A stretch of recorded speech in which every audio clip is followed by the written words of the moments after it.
The sky tore open above Vespera Tertius, not a gentle parting, not a slow unraveling of reality's fabric, but a violent rupture that bled crimson and violet across the ash-gray heavens. Warp energies cascaded through the wound like arterial spray corrupting the air itself. The sound that accompanied it defied description, part scream, part prayer, part the grinding of cosmic gears that had no right to exist in material space. On the surface below, the remnants of the 44th Cadian Shock Regiment huddled in fortified positions, laser guns trained on the horizon where chaos cultists had been advancing for 3 standard weeks. Commissar Hadric Vale stood at the parapet of Firebase Tertius 7, his scarred face illuminated by the crimson glow above. "Warp incursion," he muttered, hand moving instinctively to his bolt pistol. "Vox the command post. Request immediate orbital support before—" The rest of his words were swallowed by thunder. Something fell from the tear in reality. Not descended, not drifted. Fell with the acceleration of a drop pod stripped of its retro thrusters, trailing fire and distorted space in its wake. The impact struck the no man's land between Imperial and Chaos lines with such force that the Earth itself seemed to forget how to move. Seismic sensors across the continent flatlined simultaneously. Atmospheric processors registered a pulse of energy that shouldn't exist, 8.88 hertz, a frequency that made machine spirits whimper and servitors twitch in their harnesses.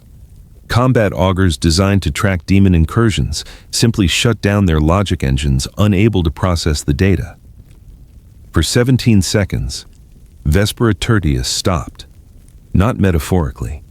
The planet's rotation, measured by orbital stations and chronometers blessed by the Mechanicus, registered absolute zero. Tidal forces that should have torn the world apart didn't. Gravity held, time held, reality held its breath. Then slowly, like a heart remembering to beat, motion resumed.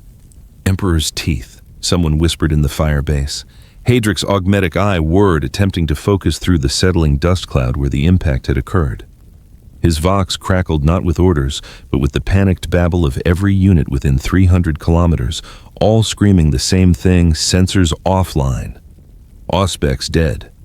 Machine spirits, they're afraid. The Commissar raised his magnoculars with a hand that wanted to shake but didn't dare. Through the swirling debris, a crater was taking shape, 1/2 kilometer wide, perfect symmetry, and at its center, a figure stood, humanoid, tall, lean build. The figure had shoulder-length blonde hair slicked back from a long face with sunken cheeks and a sharply defined jawline. Most striking were the 3 vertical scars carved over his left eye, old wounds that spoke of violence survived. He wore civilian clothing, a long, dark coat over simple garments, boots scuffed and worn, no armor, no insignia, no heraldry of any kind. His blue eyes were wide with confusion as he slowly looked around at the devastated landscape expression, cycling between shock and barely contained panic. "Visual confirmation," Hadric said into his Vox voice steady through years of training. "Single entity, human appearance, tall, blonde, 3 ritual scars over left eye, possible mark of veteran or penitent, class, unknown, psychic signature." He glanced at the cowering sanctioned psyker huddled near the command post. The wretched creature was weeping blood from its third eye, whimpering through prayers and broken litanies. Catastrophic. The figure in the crater took 1 step forward. Every active weapon system within 2 kilometers exploded. Not overheated, not malfunctioned. Exploded from Chimera autocannons to handheld laser guns. Power packs detonated in a cascade of sympathetic failures that sent soldiers diving for cover. In the Chaos lines, similar destruction rippled outward. Defiler siege engines tore themselves apart. Possessed bolters howled and bled oil before their machine spirits fled entirely. And through it all, a sound. Ba-dum, ba-dum, ba-dum. Slow, rhythmic, impossibly loud, not in decibels but in presence. It resonated in bones and in the superstructure of tanks. It made the air shimmer. It caused prayers to falter on the lips of priests. The King Engine, Mago's Dominus Call, would later write in his treatise De Natura Sanctorum, where he would dub it the Saint Engine, a phenomenon that transcends mere biology, the heartbeat of one who stands between mortality and divinity. The figure, the man of man he was, stood perfectly still in the center of the crater. His eyes were wide, not with menace, but with something else entirely. Fear. 5 kilometers away in the corrupted ruins of Hive Primus, the chaos sorcerer known as Malphus the Thrice Cursed felt the pulse before his cultists did. It rolled across the Imperium like a shockwave, carrying with it something that made even the demons in his service recoil. "What?" he breathed, his voice a rasp of ruined vocal cords and warped taint. "What power is this?" His familiar, a lesser demon of Sentish coiled tighter around his staff, its form flickering. "Master, we must flee. This is presence. It is anathema." "Anathema?" Malphus laughed, though the sound held no confidence. "The Emperor is 10,000 years dead, and his corpse light grows dim. What could possibly—" The ground beneath them trembled, not from the earlier impact, but from something else. The very warp seemed to be withdrawing. Like water recoiling from poison, chaos energies that had saturated Vespera Tertius for weeks began to ebb, flowing away from a single point. Through his warp sight, Malphus could see it a void in the immaterium. Not the golden fire of the Astronomicon, not the psychic null of a Culexus assassin, but something stranger. An emptiness so complete that the warp couldn't exist near it, not because it was repelled, but because it was unnecessary. The four turned their gaze away, his demon hissed. The gods fear this thing. For the first time in 300 years of service to the dark powers, Malphus felt genuine terror. "Sound the retreat, all forces, now!" His cultists stared at him in shock. They had been winning. The Imperial lines were breaking. Victory had been hours away. "I said now!" Warp lightning crackled around him, killing 3 servants who moved too slowly. The rest fled, abandoning their positions, their weapons, their sacrifices. Behind them, the ruins of Hive Primus, a fortress that had taken months to corrupt, stood empty within minutes. The chaos forces of Vespera Tertius, facing an enemy that could not be seen or understood, did what they had never done before. They ran. Firebase Tertius 7, 17 minutes post-impact. "Commissar, the heretics are retreating." Hadric didn't lower his magnoculars. His augmetic eye had finally managed to achieve focus on the figure in the crater who still hadn't moved beyond that single step. The man's face was visible now, unremarkable features, sweat-drenched despite the cold, his mouth moving as if speaking to himself. Through enhanced audio pickups, the words reached the firebase. Okay, stay calm. Just assess the situation. You're not dead. That's good. But where am I? And why is everyone staring?" The voice was normal, terrified, confused, utterly human. The accent was strange, the language recognizable as Low Gothic, but with an odd inflection. Nothing about it suggested power or divinity, and yet— "Sir." Captain Theron appeared at Hadric's elbow, his face pale. "The Chaos Forces, all of them, they're in full retreat. Our augurs just came back online. They're reading massive warp disturbances, but all moving away from our position. It's like something's pushing them out." Pushing them. Hadric's scarred lips twitched. Or frightening them. The sound, that heartbeat, continued. Each pulse sent ripples through the air that were almost visible, distorting light like heat shimmer.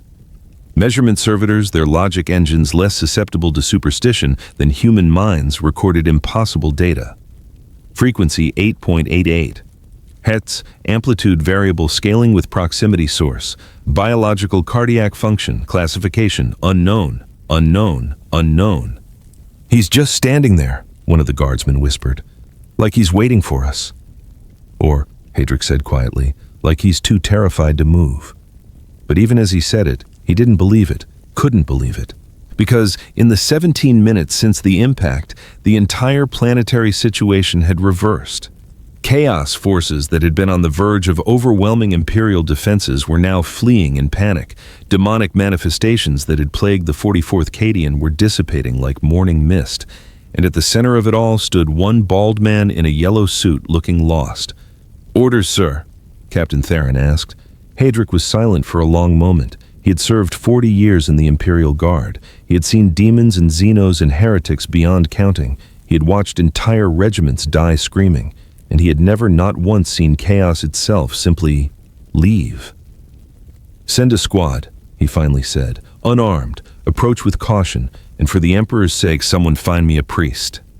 The approach. 23 minutes post-impact. Sergeant Marcus Venn led the squad down into the crater. 5 soldiers' laser guns slung but not aimed, moving with the careful precision of men approaching something that could kill them with a thought. The man in the dark coat noticed them when they were 10 meters away. His head snapped up, eyes going wide, and that terrible heartbeat sound intensified for 3 pulses before settling back to its previous rhythm. The man said, raising his hands. I don't want any trouble. I'm lost. Really lost. Venn swallowed. Up close, the figure seemed both more and less impressive than expected. Tall, yes, with the build of someone who might have been a warrior, but the fear in those blue eyes, the way his scarred face had gone pale, the trembling in his hands, these were signs of genuine terror, not divine wrath. Sir, Venn managed, we mean no harm. We're here to help. Oh, the man lowered his hands slightly. Oh, good. Because I have no idea where I am or how I got here, and I really just want to go home and play some games and forget this day ever happened. He laughed, a nervous sound that nevertheless made the air ripple. Is that an option? Venn glanced at his squad. They were all staring at the stranger with expressions somewhere between awe and terror. One of them, young Derek, had dropped to one knee without seeming to realize it. What is your name, sir? My name, the man blinked. People call me King. Just King. King. The word hung in the air like a pronouncement, like a title granted by something far beyond human authority. King, Venn repeated slowly. And you came from the warped tear. The what? King looked up at the still bleeding wound in reality above them. Oh, that I don't remember. 1 second I was going to the convenience store, and then everything was purple and screaming, and then I was falling, and then I was here, and he trailed off, looking down at himself as if just noticing his clothes were torn and scorched. I'm alive. That's something, I guess. Another nervous laugh. The sound made Venn's teeth ache. Sir, he said carefully, we should get you to safety. The fire base. The base. King's eyes went even wider. No, I don't want to be a bother. I'll find my way. If you could point me toward the nearest city or a phone. Do you have phones here? Your Eminence. A new voice cut in. Father Dominius the 44th. Cadian's Ministorum priest had descended into the crater behind them. His aged face was flushed with something beyond exertion. His eyes fixed on the 3 scars marking King's face with unmistakable reverence. The marks of trial by ordeal. The stigmata of one who has faced the darkness and emerged sanctified. Your Eminence, please. You must come with us. The Emperor has sent you to us in our darkest hour, and we must... The who? King interrupted. Look, Father, I appreciate the concern, but I'm nobody special. I'm just a guy who wants to go home. Father Dominius dropped to his knees. Then, one by one, the soldiers followed suit, including Sergeant Venn, who found his legs folding without conscious thought, his head bowing before this man who claimed to be nothing. Such humility, the priest whispered, tears streaming down his weathered face. To deny his own divinity, to walk among us in simple cloth. O saint, O holy one, the prophecies spoke of the silent fist, the one who would come without fanfare, whose very heartbeat would drive back the darkness. I'm sorry, what... King took a step back and the ground cracked beneath his heel. Silent fist. No, there's been a mistake. I can't. But his protests were drowned out by the sound of approaching vehicles. More soldiers, more priests. Word had spread through the fire base with the speed of revelation, and now they were coming to see, coming to witness, coming to worship. King looked around at the gathering crowd, his face cycling through confusion, disbelief, and finally settling on something close to panic. That heartbeat, the King engine as it would come to be called, thundered louder, faster, each pulse sending out waves of force that knocked dust into the air. To the observers, it seemed like a divine aura. To King, it was just fear. Please, he whispered, barely audible over the sound of his own terrified heart. I just want to go home. But even as he said it, looking up at the bloody sky and the alien landscape and the soldiers kneeling before him, he knew with sick certainty there was no going home. Not from this. Not from whatever cosmic joke had dropped him into hell itself. On the fire base walls, Commissar Hadric Vale watched through his magnoculars as more and more of his regiment descended into the crater drawn by rumor and hope and desperate faith. He had fought in 14 campaigns. He had executed 100 cowards. He had never faltered in his duty to the Emperor. But now, watching this terrified man in a cape surrounded by worshippers, he felt the first stirrings of something he thought he'd burned out decades ago. Hope. "Log this moment," he said quietly into his Vox recorder. "Standard date 847.M42. Firebase Tertius 7 Vespera Tertius. A saint has arrived. The heretics have fled, and the war may finally turn." He couldn't know that this moment would be studied for generations, that theologians would debate whether the saint came in answer to prayer or as a test of faith, that entire Space Marine chapters would be founded on the principles of his silence. All Hadric knew was this: for the first time in 3 weeks, the guns had fallen quiet. The enemy was gone. And in the center of a crater, half a kilometer wide, stood a tall man with blonde hair and 3 scars, who looked absolutely, utterly, terrifyingly normal, yet somehow sacred. A man who just wanted to go home, a man who would become a god. Later that evening in the command post, "His name is King," Commissar Hadric reported via astropathic relay to the regimental command, his voice carrying across light years through the minds of sanctioned psychers to the listening ears of the imperial hierarchy. He claims to be a civilian. He displays no weapons, no armor, no visible enhancements. And yet, he paused, choosing his words with the care of a man writing history. "And yet, Commissar," the voice of Lord General Militant Torin crackled through the Vox, impatient. "The moment he arrived, every daemon on this world fled. Chaos forces that had been entrenched for months retreated within hours.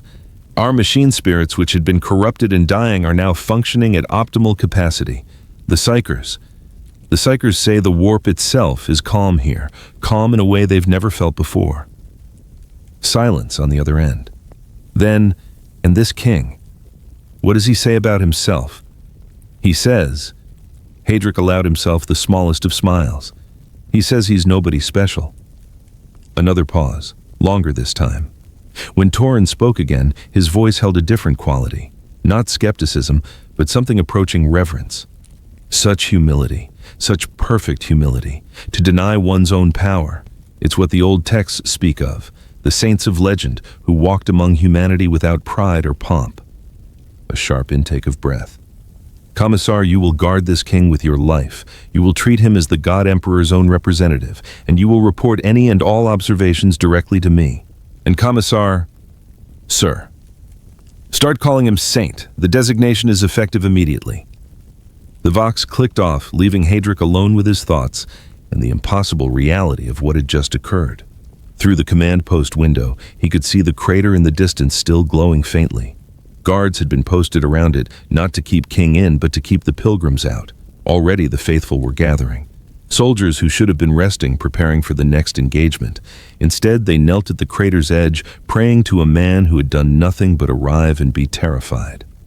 "Saint King," Hadric murmured, testing the words. The silent fist. The beat of the Emperor. It sounded ridiculous. It sounded like propaganda. It sounded exactly like the kind of desperate myth a dying Imperium would create to sustain itself. It also sounded true. And in the darkness of his private thoughts, Commissar Hadric Vale, veteran of 14 campaigns and executor of cowards, admitted something he would never speak aloud. He wanted to believe. Meanwhile, in the makeshift shelter erected for their reluctant Saint King, sat on a standard-issue cot, head in his hands, trying very hard not to cry. "This is bad," he thought, mind racing. "This is really, really bad. They think I'm some kind of holy person. They're calling me a saint. Me, a saint. I can't even remember if I locked my apartment door before I left." His heart hammered in his chest, ba-dum, ba-dum, ba-dum, and somewhere outside he heard someone gasp and whisper about the sacred rhythm. "I'm so dead. I'm so incredibly dead. The moment they realize I'm just a normal guy, they're going to..." He didn't want to finish that thought. Through the thin walls of the shelter, he could hear them. Hundreds of voices, praying, chanting, calling his name with devotion that made his skin crawl because he knew he didn't deserve it. "Emperor's light guide us through the saint's wisdom." Let the King engine echo in our hearts. He walks in silence, yet his presence shakes worlds. I just wanted to buy groceries, King thought miserably. How did it come to this? He didn't know, couldn't know, that in the grim darkness of the far future, in an Imperium built on faith and fear, the greatest miracle of all was an ordinary man who had done absolutely nothing. Outside, the prayers continued, the worship grew, and the legend of Saint King, the Emperor's quietest fist, had just begun. The man himself just wanted to go home. But the universe, it seemed, had other plans. Armageddon burned, not metaphorically, not in the poetic sense beloved by remembrancers and chroniclers. The world burned its industrial hives, vomiting promethium smoke into skies already choked with ash from 1,000 battlefronts. From orbit, the planet resembled a carbuncle on the face of the void, pustulant with war and infection. And at the heart of that infection, Gazkul Mag Uruk Thraka, the beast of Armageddon, prophet of the Wag. His horde numbered in the tens of millions. Orcs packed the wastelands between Manufactoria so densely that their green flesh merged into a living ocean, roiling with violence and crude joy. Their war cry, that primal bellow of Wag, shook the very bedrock, a psychic tsunami that had drowned out Imperial Vox networks for 3 standard months. This was Armageddon Resurgent, the war that would break the Imperium's back or Gazkul's skull. There would be no middle ground. The beast had returned in the era of the Indomitus Crusade, and this time he brought apocalypse. High Marshal Helbrecht of the Black Templars stood on the command deck of the battle barge, Eternal Crusader, watching tactical displays paint the hopelessness in glowing red. 17 hives had fallen. The Armageddon Steel Legion was being bled white. Even his own chapter had taken casualties that would take decades to replace. The Greenskins advance on Hive Hades. Chaplain Grimaldus reported, his voice a cathedral's echo through his skull-faced helm. Lord Castellan Draco requests immediate reinforcement. Without support, the hive will fall within 6 hours. Helbrecht's jaw tightened behind his ornate faceplate. 6 hours. Barely time to deploy a single company, and deploying them would mean abandoning another front. It was the mathematics of desperation. Choose which humans died today, so others might survive tomorrow. My lord, another voice cut in. Astropath Coria, her blind eyes weeping blood from the strain of warp communication. Priority message from Segmentum Command. Lord Gilliman himself sends word. The entire command deck went silent. Reboot Gilliman, the avenging son, the only living Primarch of the Imperium. When he spoke, even high marshals listened. Report, Helbrecht commanded. Coria's voice took on the strange harmonics of channeled thought.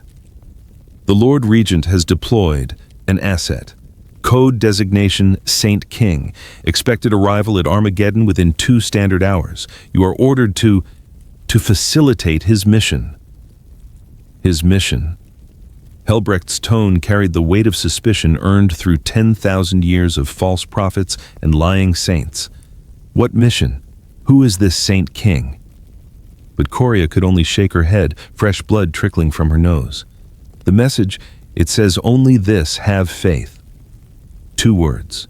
2 of the most dangerous words in the Imperium's vocabulary. Helbrecht turned back to the viewport, watching Armageddon die in slow motion. Faith. They wanted him to have faith while his battle brothers bled and the Greenskins laughed. Very well, he said quietly. We shall see what manner of saint the Lord Regent sends us. 2 hours later, Hive Hades' Outer Defense Perimeter Steel Legion Sergeant Castor Vale had stopped believing in miracles approximately 4 hours into the Third War for Armageddon. That was when he'd watched an Orc Stompa crush his entire platoon beneath feet the size of chimeras and walked away laughing. Now, 2 months later, he was down to 11 men from a company of 100. They held a rock-crete bunker on the outskirts of Hive Hades, overlooking the ash wastes where millions of orcs were staging for the final assault. Their ammunition was low, their rations were gone. Their hope had died weeks ago. The Vox crackled. All units be advised, special asset inbound. Clear landing zone Delta 7 for immediate deployment. Castor didn't bother acknowledging. Landing zone Delta 7 was 200 meters ahead of their position, directly in no man's land between Imperial guns and the Orc horde. Anything landing there would be torn apart in seconds. Whoever's coming, muttered Trooper Derek, his young face aged a decade by combat. They're dead men. Then the ship appeared. It came down through the smoke like a golden spear, its hull gleaming despite the ash and fire. Not a Thunderhawk, not a Valkyrie, something older, more ornate. An Aquila lander, the kind reserved for ecclesiarchy cardinals and high lords. The orcs noticed immediately. Their roar rose to a crescendo, wag, wag, wag, and 100,000 guns opened fire on the descending vessel. Rockets streaked upward, big shooters hammered the air with tracer rounds. A Gargant's primary weapon carved a trench in the ash leading right to the landing zone. The lander didn't even jink. It came down steady as a cathedral bell, landing with delicate precision in the center of the killing field. For 3 heartbeats, nothing happened. Then the assault ramp lowered. A single figure walked down. "Emperor's blood," Castor whispered, raising his magnoculars. "Is that?" It was a man. A tall man with blonde hair slicked back from a long, gaunt face. 3 vertical scars marked his left eye, old wounds that had healed badly. He wore no power armor, no weapons visible, just a dark civilian coat over simple clothing already scorched from atmospheric entry. His face was pale blue eyes wide with something that looked disturbingly like fear. He looked terrified. "That's your special asset," Derek's voice cracked. "That's your saint." The man Saint King, according to the brief, stood at the bottom of the ramp looking out at the orc horde. His blonde hair whipped in the ash-laden wind. Those 3 scars over his eyes seemed to pulse with each breath. His mouth moved words inaudible at this distance. Through the magnoculars, Castor could see his hands shaking his tall frame rigid with tension. The orcs charged, millions of them, a green tide that made the ground shake. They bellowed their war cry with such force that Castor felt it in his chest, in his bones, in the empty spaces where his faith used to be. What? The sound was deafening, overwhelming, the very definition of inevitable. And then badum. One sound, a single massive pulse that cut through the orc's roar like a blade through meat.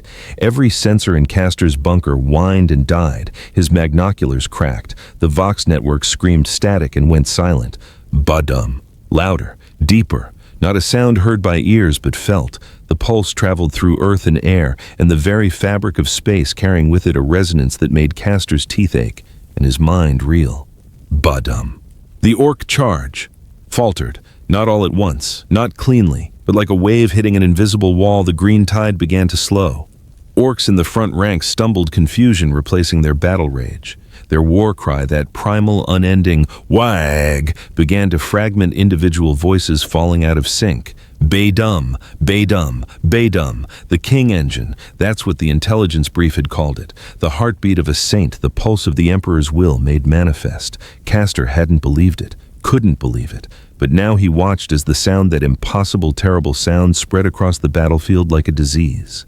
Orcs dropped their weapons, clutching their heads. Warbikers crashed as their ride's engines died. Even the massive Gargant stumbled, its pilot visible in the command deck, hands pressed to his ears. The wig, that psychic phenomenon that united all orcs in battle lust and joy, was being drowned out, not suppressed, not blocked, simply replaced by something louder. Something that resonated on frequencies the greenskin gestalt consciousness couldn't process. In the center of it all, King stood motionless. From this distance, through the cracked lenses of his magnoculars, Castor could still see the man's face.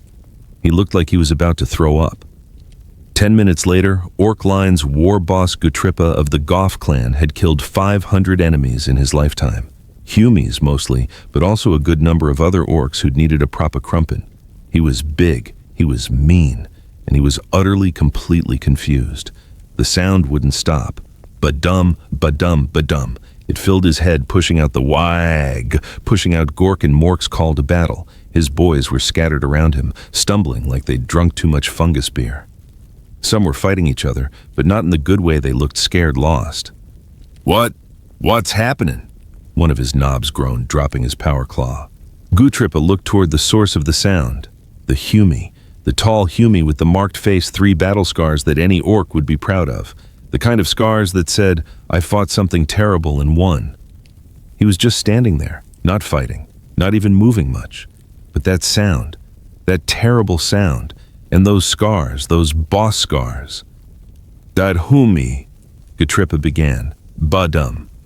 He's Badum." Understanding hit Gatrippa like a stomp to the head. This wasn't just any Humi. This was something else, something big. The way he stood perfectly still, not even flinching as millions of orcs roared. It wasn't fear. It was confidence. The confidence of something so powerful, it didn't need to move. "He's the biggest boss," Gatrippa whispered. The words spread like fire through the disrupted orc lines. The biggest boss, the ultimate challenge, the fight of a lifetime. And orcs being orcs, they did what they always did when confronted with something bigger and stronger than themselves. They prepared to throw themselves at it in a glorious suicidal charge. But then ba-dum, ba-dum, ba-dum-dum. The rhythm changed, faster, more frantic. The sound intensified until Gatrippa's vision blurred. His weapons fell from nerveless fingers. Around him, his entire warband was on their knees, clutching their heads, trying desperately to shut out the noise that wasn't really noise. "Too strong," someone moaned. "He's too strong. Can't fight, Dad." For the first time in his life, Warboss Gatrippa felt something orcs weren't supposed to feel. Something shameful, something terrible. Fear. He ran. Behind him, his entire warband, 10,000 orcs who had fought their way across 3 sectors, fled like Gretchens from a flamer. And they weren't alone. Across the entire front from the flanks to the rear echelons, the orc army broke. Not retreated. Not regrouped. Broke in the most complete and catastrophic sense of the word. Millions of orcs fled from one tall, scar-marked man in a dark civilian coat. Hive Hades Command Center. 15 minutes. Post-deployment, High Marshal Helbrecht stood in shocked silence watching tactical displays that his mind refused to process. Green indicators representing orc formations were vanishing from the map, not being destroyed, not even engaging, simply leaving, fleeing eastward, southward, anywhere away from the golden marker designated Saint King. "Impossible," he breathed. "My lord." Chaplain Grimaldus approached his tone carrying something Helbrecht had never heard from the dour warrior wonder. "Reports from all fronts. The orcs are in full retreat. Not just Hive Hades, everywhere within 300 kilometers of the Saints' position. War bosses are abandoning their conquests. Mechs are leaving their gargants behind. He paused, and there are accounts of his appearance. Tall, battle-scarred, 3 marks upon his face like the trials of Saint Macarius. The iconography writes itself, my lord. "They're afraid," Helbrecht finished. He turned to the viewing port where in the distance he could just barely make out the figure of Saint King, still standing motionless in the ash wastes. One man, one unarmed man, and the largest orc Waagh in Armageddon's history breaks like surf on stone. Around the command center, Steel Legion officers and Black Templar battle brothers were dropping to their knees in prayer. Not ordered to, not required to, they simply did it, overcome by the magnitude of what they'd witnessed. "He didn't even move," someone whispered. "The saint didn't even move." Helbrecht found his own knees, bending his pride, warring with what his eyes had seen. "Send retrieval teams. Bring the saint to Hive Hades with full honors. And someone," he paused, the words strange on his tongue, "someone prepare the chapel. I believe we owe the Emperor prayers of gratitude." Meanwhile, in the ash wastes, King wanted to die. Not literally, not really, but standing in the middle of a battlefield while millions of green-skinned monsters roared at him had pushed his anxiety so far past normal levels that his body had gone into full panic mode. His heart hammered in his chest. Badum, badum, badum. The King engine at maximum output. They're running, he thought, watching the orcs flee. They're actually running away. Did I do that? But I didn't do anything. I just stood here. I stood here because I was too scared to move. Behind him, he heard the sound of approaching vehicles. Soldiers, probably. Coming to what? Arrest him? Worship him? Kill him? I just wanted to go home, he thought miserably. I just wanted to go home and never leave my apartment again and maybe play some games and not think about any of this. But even as the thought formed, he knew it was futile. These people, these grim, war-torn people, had seen him stand against an army. They didn't know he'd been frozen in terror. They didn't know every fiber of his being had been screaming to run. All they saw was a man who didn't move when millions charged him.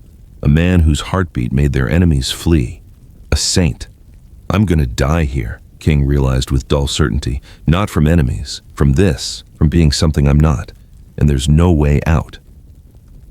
The vehicles arrived. Soldiers emerged, dropping to their knees before even reaching him.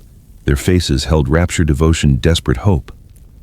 Holy One, the first soldier said, voice breaking. You've saved us. You've saved Hive Hades. You've saved Emperor above. You've saved Armageddon. King opened his mouth to deny it, to explain, to tell them the truth. What came out was, you're welcome. The soldiers wept. 3 days later, aboard the Eternal Crusader, the Feast Hall of the Black Templars had never before hosted a non-Astartes. Chapter tradition forbade it. But High Marshal Helbrecht had invoked emergency protocols declaring Saint King an exception to every rule. Now King sat at a table laden with food he couldn't identify, surrounded by 8-foot-tall armored warriors who kept staring at him with what he could only describe as aggressive reverence. Their eyes kept drifting to the scars on his face as if trying to decipher what holy trial had carved those marks into his flesh. The saint is too humble to partake freely, Chaplain Grimaldus observed, watching King push food around his plate. See how he denies himself even basic sustenance. Such devotion. I'm just not hungry because I'm terrified, King wanted to scream. Instead, he nodded weakly and took a tiny bite of something that might have been meat. Helbrecht stood raising a goblet that looked comically large in his gauntleted hand. Brothers, on this day we have witnessed the Emperor's might made manifest. The Xenos horde that threatened to drown this world in green flesh has been turned back not by bolter and blade alone, but by the presence of one who walks among us. All eyes turned to King. He wanted to sink through the floor. Tell us, Holy One. Helbrecht continued, his scarred face earnest. What is the secret of your power? How does one man stand before millions and emerge victorious? King's mind raced. What could he say? I was too scared to move. No. My heart beats really loud when I'm panicking. Definitely not. This is all a huge misunderstanding, and I'm actually completely useless. That would get him killed. Finally, he managed, I just did what needed to be done. The hall erupted in appreciation. Space Marines who had fought for centuries nodded sagely. Serfs wept openly. Such wisdom, Grimaldus breathed. To reduce the complexities of holy warfare to such pure simplicity. Just do what needs to be done. By the Emperor's light, it is perfect. That's not what I meant, King wanted to shout. But the words died in his throat as he saw how they looked at him. Not with skepticism, not with doubt, with faith, desperate, overwhelming faith, and King realized with sick certainty that the truth didn't matter anymore. These people needed a saint. They needed hope, and he, through cosmic accident and terrible misunderstanding, had become that hope. I'm tired, he said quietly. May I rest? Of course, Holy One. Helbrecht gestured to a serf. Show the saint to his quarters, the finest we have. As King left the hall, he heard them begin to sing. A hymn, ancient and mournful, about faith in darkness and light in despair. They sang it for him, for the saint who had saved Armageddon, for the man who just wanted to go home. That night, St. King's quarters. King lay in a bed designed for someone twice his size, staring at the ceiling of adamantium and gold. Through the walls, he could still hear them, praying, singing, celebrating. He touched the scars on his face absently, the old wounds left by Octopus Clawman years ago. They'd never healed quite right. A random monster attack. He'd just been in the wrong place at the wrong time. Saitama had killed it. King had just been there, wounded, mistaken for the hero. Now these people thought the scars were what Holy marks battle scars from fighting demons. The orcs ran because they were afraid, he thought. But afraid of what? Of me, impossible. I didn't do anything. I didn't even move. I just stood there because I was too scared to run, and my heart was pounding so hard I thought I'd have a heart attack, and somehow that saved a planet. It made no sense. None of this made any sense. But then again, this entire situation was insane. He'd been pulled through a hole in space, crashed onto a planet, and been instantly declared a saint by people who worshipped a corpse on a golden throne. And now they think I'm their savior, he realized. They think I'm some kind of divine warrior sent to protect them. And if I tell them the truth... He didn't want to finish that thought. Outside his door he could hear the guards, not guarding him from threats but guarding the others from disturbing him. Even now, pilgrims were apparently gathering outside the Eternal Crusader, hoping for a glimpse of the saint who had broken the wog with his presence alone. I'm so screwed, King thought. I'm so incredibly, impossibly screwed. He remembered getting these scars. Not from a demon, not from some holy trial, from Octopus Clawman, a monster that had attacked while he was just in the wrong place at the wrong time playing mobile games. Saitama had killed it. King had just been there, been wounded, been mistaken for the hero. And now it was happening again, on a cosmic scale. They see scars and think, warrior. They hear my heart pounding and think divine power. They watch me freeze in terror and think intimidating presence. But exhaustion finally overtook anxiety, and he fell into a fitful sleep, haunted by green faces and the sound of his own traitorous heart. Tomorrow, they told him, he would be taken to the next war zone, the next impossible situation, the next place where they expected miracles. And King had absolutely no idea how he was going to survive it. But survive he must, because the alternative, admitting the truth, was somehow even more terrifying than the monsters. From the Annals of Armageddon, Resurgent Varnley 8. On the third day of the month of Terra's Grace in the year 847 M42, during the era of the Indomitus Crusade, a miracle occurred at Hive Hades. The forces of the Greenskin, numbering in the millions and threatening to overwhelm Imperial defenses, were turned back not by force of arms, but by the presence of Saint King, he who walks in silence, bearer of the three sacred scars. Witnesses report that the saint stood motionless before the orc horde, his sacred heartbeat, the king engine drowning out the Xenos' war cry. The three scars upon his face, mark of trials survived and penance completed, blazed with inner light. The sound was so powerful that all machine spirits within range temporarily ceased function, unable to process the divine frequencies emanating from his form. The effect on the orcs was catastrophic. War bosses who had led armies for decades fled like Gretchens. Entire formations abandoned their positions. The tide of green flesh that had seemed unstoppable was broken by one man's will. High Marshal Helbrecht of the Black Templars declared it the greatest demonstration of the Emperor's power, witnessed in the chapter's 10 millennia of crusade. Chaplain Grimaldus composed 17 new hymns in honor of the event. The saint himself, when questioned, displayed characteristic humility. I just did what needed to be done. Let it be known to all who read this record, the Emperor protects, and sometimes he does so through instruments of such perfect humility that even they do not recognize their own divinity. Hive Fleet Leviathan had consumed 17 systems before reaching Octarius. The Tyranids came not as an army but as an inevitability. Bioships the size of continents blotted out stars.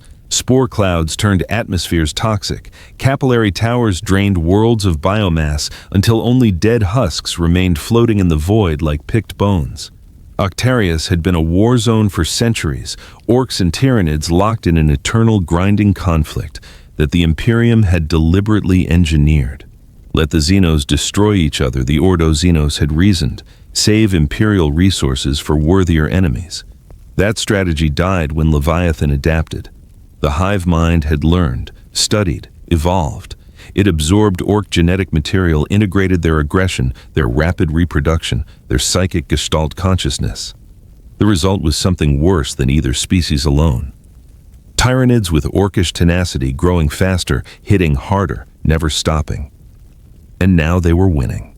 Hive world Dolorum has fallen, reported Inquisitor Cassian Vex of the Ordo Xenos, his augmetic eye clicking as it processed battlefield data streaming from dying Vox stations. Population 14 billion, consumed in 72 hours. The hive mind has begun planetary digestion protocols. Lord General Militant Torrens stared at the hololithic display with the expression of a man watching his own execution. Red markers. Tyranid biosignatures covered the tactical map like a disease. Where Imperial forces had been, there was now only absence. 14 billion, he repeated quietly. Emperor's mercy. The Emperor's mercy died with them. Vex said, his voice carrying the flat effect of someone who had seen too much horror to feel anymore. What we need now is a weapon. something that can hurt the hive mind itself. We've tried everything. Torin gestured at casualty reports scrolling past too fast to read. Orbital bombardment, phosphex, virus bombs, the Tyranids eat it. They adapt. They grow stronger. Not everything. Vex turned from the display, his flesh and steel face unreadable. We haven't tried him. 3 days later, approaching Dolorum orbit. King sat in the Aquila lander's passenger bay, trying very hard not to throw up. The ship shuddered as it passed through Dolorum's corrupted atmosphere, thick with spores and organic particulates that made the air itself a living weapon. Void seals hissed and groaned under the strain litanies of protection, etched into adamantium plating glowing faintly with machine spirit resistance. Through the viewport, he could see the planet's surface, a writhing carpet of chitin and flesh, constantly moving, constantly growing. Your Holiness. Captain Theron sat across from him, his Cadian uniform, pristine despite the circumstances. The man's face held the kind of desperate faith that King had come to dread. We'll be landing in the last defended zone in 17 minutes, the coordinates you requested. I didn't request anything, King thought miserably. They just assumed I knew what I was doing, and I was too scared to correct them. It had happened 3 days ago during the strategy briefing aboard the Eternal Crusader. High Marshal Helbrecht had asked in that voice that wasn't really a question where the Saint wished to deploy. King, panicking, had pointed at a random spot on the map. Just pointed because his voice had stopped working from fear. Everyone had gone silent. Then Chaplain Grimaldus had whispered, "The synaptic core. He chooses to strike at the heart of the beast." No, I didn't. King had wanted to scream. I just pointed at the first thing I saw. But by then it was too late. The entire command staff was nodding, calling it brilliant strategic genius, the Emperor's own tactical insight. And now he was heading to the synaptic core, whatever that was, because he'd been too terrified to admit he had no idea what he was doing. The Tyranids are, concentrated there. Theron continued, mistaking King's pale face for contemplation. The highest density of synapse creatures in the entire invasion fleet. Hive tyrants, broodlords, warriors. If we can disrupt their command structure... He trailed off, perhaps realizing he was explaining tactics to someone who had turned back the largest orc wah in Imperial history by standing still. King managed a weak nod. Outside, something massive moved beneath the spore clouds. A bio-titan easily the size of a warlord-class war engine, its carapace bristling with weapons that had never been designed, but grown. It didn't notice the small Aquila lander. It was hunting larger prey. Landing in 5 minutes, Your Holiness. The pilot's voice crackled over the Vox. Recommend you brace. The synapse zone is active. Active, King thought numbly. Of course it's active. Why would anything ever be easy, the landing zone? The Aquila touched down in what had once been a Prometheum refinery. Now it was something else, a nightmare landscape where Imperial architecture melted into Tyranid biomass steel and flesh fused in ways that hurt to look at. King descended the ramp on legs that threatened to collapse. The air was thick, warm, humid with the breath of a billion living weapons. The ground itself pulsed beneath his boots, not metaphorically, but literally, like standing on the skin of some vast organism, which he realized with dawning horror was exactly what he was doing. Form perimeter, Captain Theron barked to his squad. 20 Cadians fanned out laser guns, sweeping empty spaces that felt anything but empty. Stay within 50 meters of His Holiness. The King engine's range is unknown, but we cannot risk... A shriek cut through the air. Not a sound. Not exactly.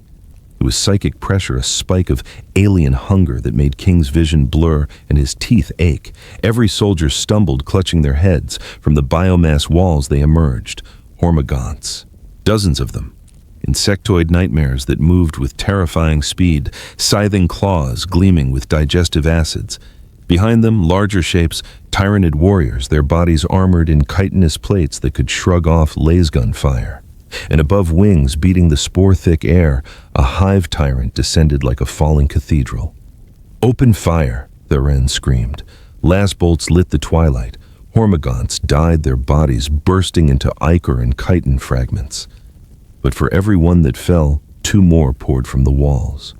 The warriors advanced through the fire, their own bioweapons returning streams of living ammunition that dissolved metal on contact. King froze. Not from courage, not from strategy, from pure, absolute overwhelming terror. His heart hammered in his chest. Ba-dum, ba-dum, ba-dum. The sound rolled across the battlefield, and for one crystalline moment, everything stopped. The Hormagaunts, mid-charge, jerked to a halt, their eyeless faces turning toward King. The warriors' weapons lowered forgotten. Even the Hive Tyrant's descent faltered, great wings beating uncertainly. And then King felt it. A pressure, a weight, something vast and alien and utterly cosmically aware turning its attention toward him. Not looking at him, the hive mind had no eyes but perceiving him in ways that human neurology wasn't meant to process. The hive mind was noticing him. King's terror spiked to levels that shouldn't be survivable. Bay-dum, bay-dum, bay-dum-dum-dum. The King engine roared like a war drum forged by a mad god, and the Tyranids hesitated, 17 kilometers above bioship Devourer's maw. The zoanthrope-designated Synapse Prime 7 had been part of the hive mind for 300 years. It had consumed the thoughts of 1 billion organisms. It knew only hunger, purpose, and the absolute certainty of the great Devourer's will. But now, for the first time in its existence, it felt something else. Uncertainty. There was something on the planet below, something the hive mind's genetic memory had no reference for. It registered on psychic senses as nothing. Not a blanks were absence comprehensible in their emptiness. This was different. This was a presence so loud, so overwhelming that it drowned out everything else. Every synapse creature within 5 kilometers of the entity had gone quiet, their psychic link to the hive mind disrupted not by force but by sheer volume. Like trying to hear a whisper during a thunderstorm. No, like trying to hear a whisper when someone was screaming directly into your mind at frequencies that shouldn't exist. The zoanthrope analyzed, calculated, fed data to the hive mind. Response came swiftly. Eliminate anomaly. Consume. Integrate. But how does one consume thunderground-level synaptic core? They're not attacking, Captain Theron whispered, laser gun still aimed but finger frozen on the trigger. Emperor's light, they're not attacking. The Tyranids stood motionless. Hormagaunts twitched, their killing instincts warring with something deeper, psychic confusion maybe, or the hive mind's equivalent of bewilderment. The warriors had formed a loose circle around King, weapons pointed inward but not firing. The hive tyrant landed with a ground-shaking impact 10 meters away. Up close, it was even more terrifying, 3 meters of engineered death, every inch optimized for killing. Its massive skull face turned toward King, eyeless gaze, somehow seeing him anyway. King stared back. He wanted to run, wanted to scream, wanted to do literally anything except stand here while a creature that had personally slaughtered thousands studied him like a particularly interesting puzzle. But his legs wouldn't move. His voice wouldn't work. His entire body had locked up in the single most intense panic attack of his life. Bay-dum, bay-dum, bay-dum. The King engine thundered. The hive tyrant took one step forward. King's terror redoubled. Ba-dum-dum-dum-dum-dum-dum. The tyrant stopped, tilted its head, then slowly, impossibly, it backed away. By the Emperor, someone breathed. It fears him. It doesn't fear me, King thought hysterically. It's confused. I'm confusing it because my heart is beating so loud the hive mind can't process the signal properly. This isn't power. This is just me having a panic attack. But even in his terror, even through the crushing weight of his own heartbeat, King noticed something. The Tyranids weren't just not attacking, they were listening. Every synapse creature within range had oriented toward him. The Hormagaunts had gone still. The warriors stood like statues. Even the constant motion of the biomass walls had slowed, as if the entire Tyranid presence was holding its breath. Waiting for what, Your Holiness? Theron approached carefully, reverently. What would you have us do? King's mouth opened. No sound came out. His voice had abandoned him entirely. He tried again, managing only a strangled wheeze. To Captain Theron, it sounded like a holy utterance too profound for mortal comprehension. To the Tyranids filtered through the psychic lens of the hive mind, it sounded like something else entirely. Dominance. The hive tyrant dropped to its knees. Not dead, not defeated, lowered itself to the ground in the closest posture Tyranid physiology could approximate to submission, massive limbs, folding weapons, pointing down, skull crest bowing. Then, one by one, every synapse creature in the zone followed suit. Saints and martyrs, Theron whispered. He's done it. He's dominated the hive mind. King, who had simply been trying to ask, "Can we leave now?" and failed due to terror-induced muteness, watched in absolute horror as the Tyranids bowed before him. This is bad, he thought. This is so bad. Ba-dum, ba-dum, ba-dum. Aboard bioship Devourer's Maw, Synapse Prime 7 relayed the data, struggling to encode what it had witnessed into terms the hive mind could process. Entity designation, unknown. Psychic signature, overwhelming. Threat assessment, catastrophic. The hive mind considered. Across 1,000 light-years, trillions of Tyranid organisms paused as the collective consciousness focused on this single point. Query: can entity be consumed? Synapse Prime 7 analyzed the King engine's output. The frequency alone was unlike anything in its genetic library. The power wasn't psychic in the traditional sense, it was something else. Something that operated on levels the Tyranid's highly specialized evolution had never encountered. Conclusion: uncertain. Risk of integration failure high. Risk of psychic network disruption critical. The hive mind, which had never retreated from prey, never faltered in its hunger, never shown anything resembling caution in its millions of years of existence, made a decision that would echo across the Octarius sector. Directive: avoid entity. Redirect swarm. Priority survival. On the ground, the Tyranids began to withdraw. Not fleeing, they moved in perfect order, synapse creatures maintaining formation but unmistakably leaving. They flowed back into the biomass walls, into the spore clouds, into the depths of the consumed hive, away from the man whose heartbeat had confused the oldest predator in the galaxy. "They're retreating," someone said in wonder. "Tyranids, retreating." Captain Theron activated his Vox with shaking hands. "Command, this is Ground Team Primus. The Saint has turned back the Tyranids. I repeat, hostile forces withdrawing from all positions within 5 kilometers of the Saint's location. Synaptic core secured." The response was immediate cheering. Hymns, prayers of gratitude broadcast across every Imperial channel. In the center of it all, King finally managed to make his voice work. "I want to go home," he whispered. No one heard him. They were too busy celebrating the miracle. 2 weeks later, aboard the Eternal Crusader, the strategic assessment chamber was crowded with the highest-ranking officers in the Octarius theater. High Marshal Helbrecht, Inquisitor Vex, Lord General Torin, Magos Dominus Call, who had arrived specifically to study the Saint phenomenon, and King, sitting at the end of the table desperately wishing he was literally anywhere else. The Tyranids withdrew from Dolorum 7 days ago.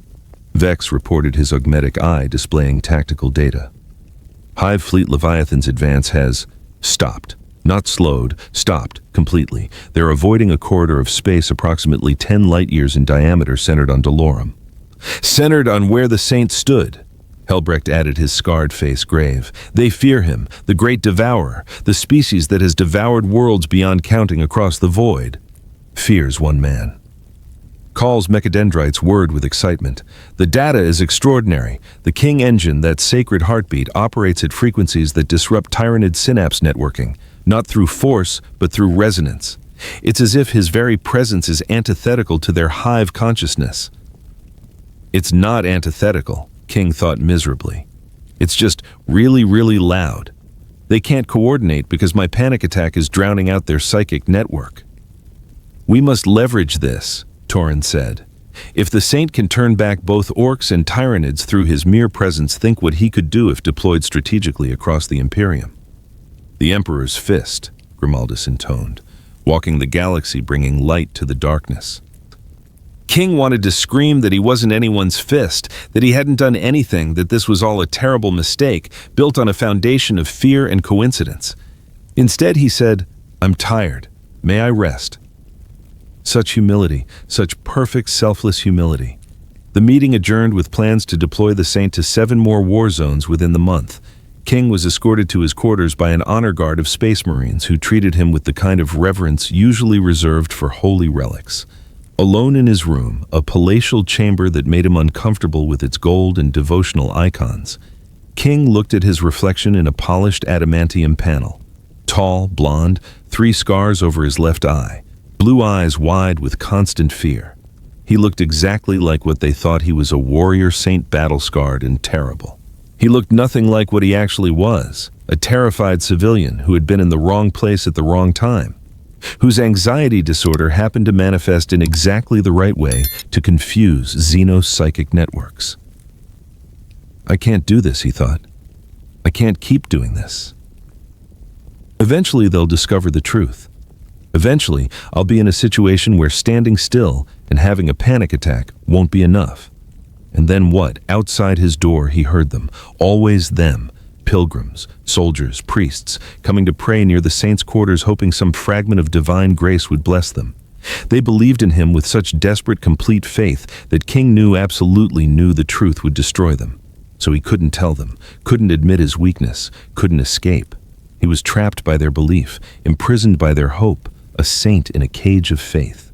King lay down on the too large bed and closed his eyes, listening to the sound of prayers and his own betraying heartbeat.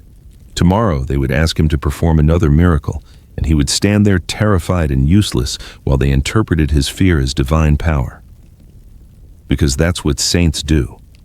Addendum Ordo Xenos Report. Eyes Only Classification. Vermilion Inquisitor. Cassian Vex. Ordo Xenos to High Conclave. Subject Entity Designation. Saint King.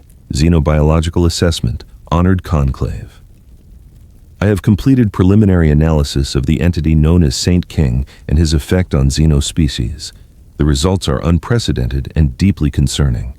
Observations. 1. Greenskin response Armageddon. Complete psychological collapse of WA-egg Gestalt consciousness within auditory range of King engine phenomenon. Effect sustained for 73 hours post-exposure. Orc casualties from retreat exceeded combat losses by 300%. 2. Tyrannid response Dolorum. Synaptic network disruption across all bioforms within 5 kilometer radius. Hive mind demonstrated what can only be described as aversion behavior, actively avoiding further contact. This represents the first documented case of tyrannid strategic withdrawal, not prompted by greater prey availability elsewhere. 3. Psychic analysis. The entity's heartbeat operates at 8.88 Hz, a frequency that should not be biologically possible.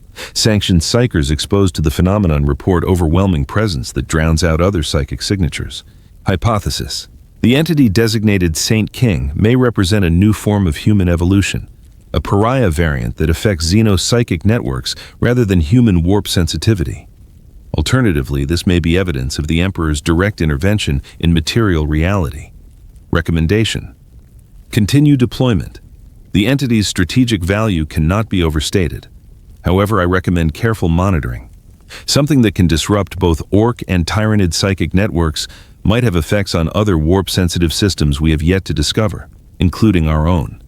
Meanwhile, in King's quarters, King dreamed of convenience stores and video games and days when the most stressful thing in his life was whether to buy the regular or deluxe edition of the new RPG.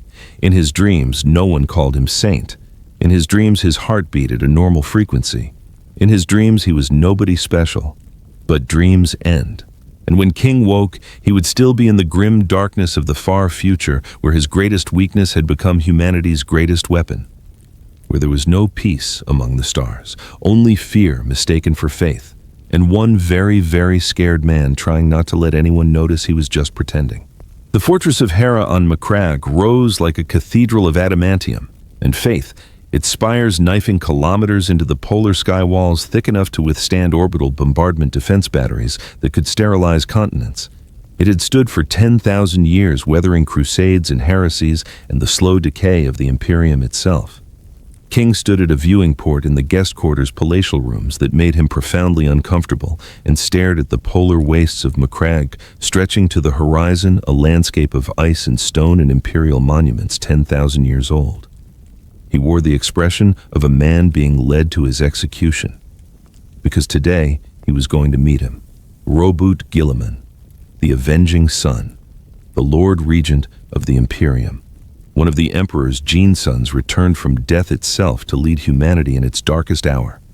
A living legend was going to ask King questions, and King had no idea how to lie to a Primarch. "Your Holiness!" Captain Theron's voice came from the doorway, respectful as always. The Lord Regent's delegation has arrived. They're ready to receive you in the Chamber of Strategies. King's heart rate spiked immediately. Ba-dum, ba-dum, ba-dum. Of course, he managed, voice barely above a whisper. I'll be right there. Theron smiled, the kind of smile reserved for witnessing miracles. The King engine stirs. You sense the importance of this meeting. I sense that I'm about to be exposed as a fraud by a demigod, King thought miserably. But he nodded and followed Theron into the corridor, where an honor guard of ultramarines waited in perfect formation. They were giants in blue ceramite, each one a warrior who had survived centuries of warfare.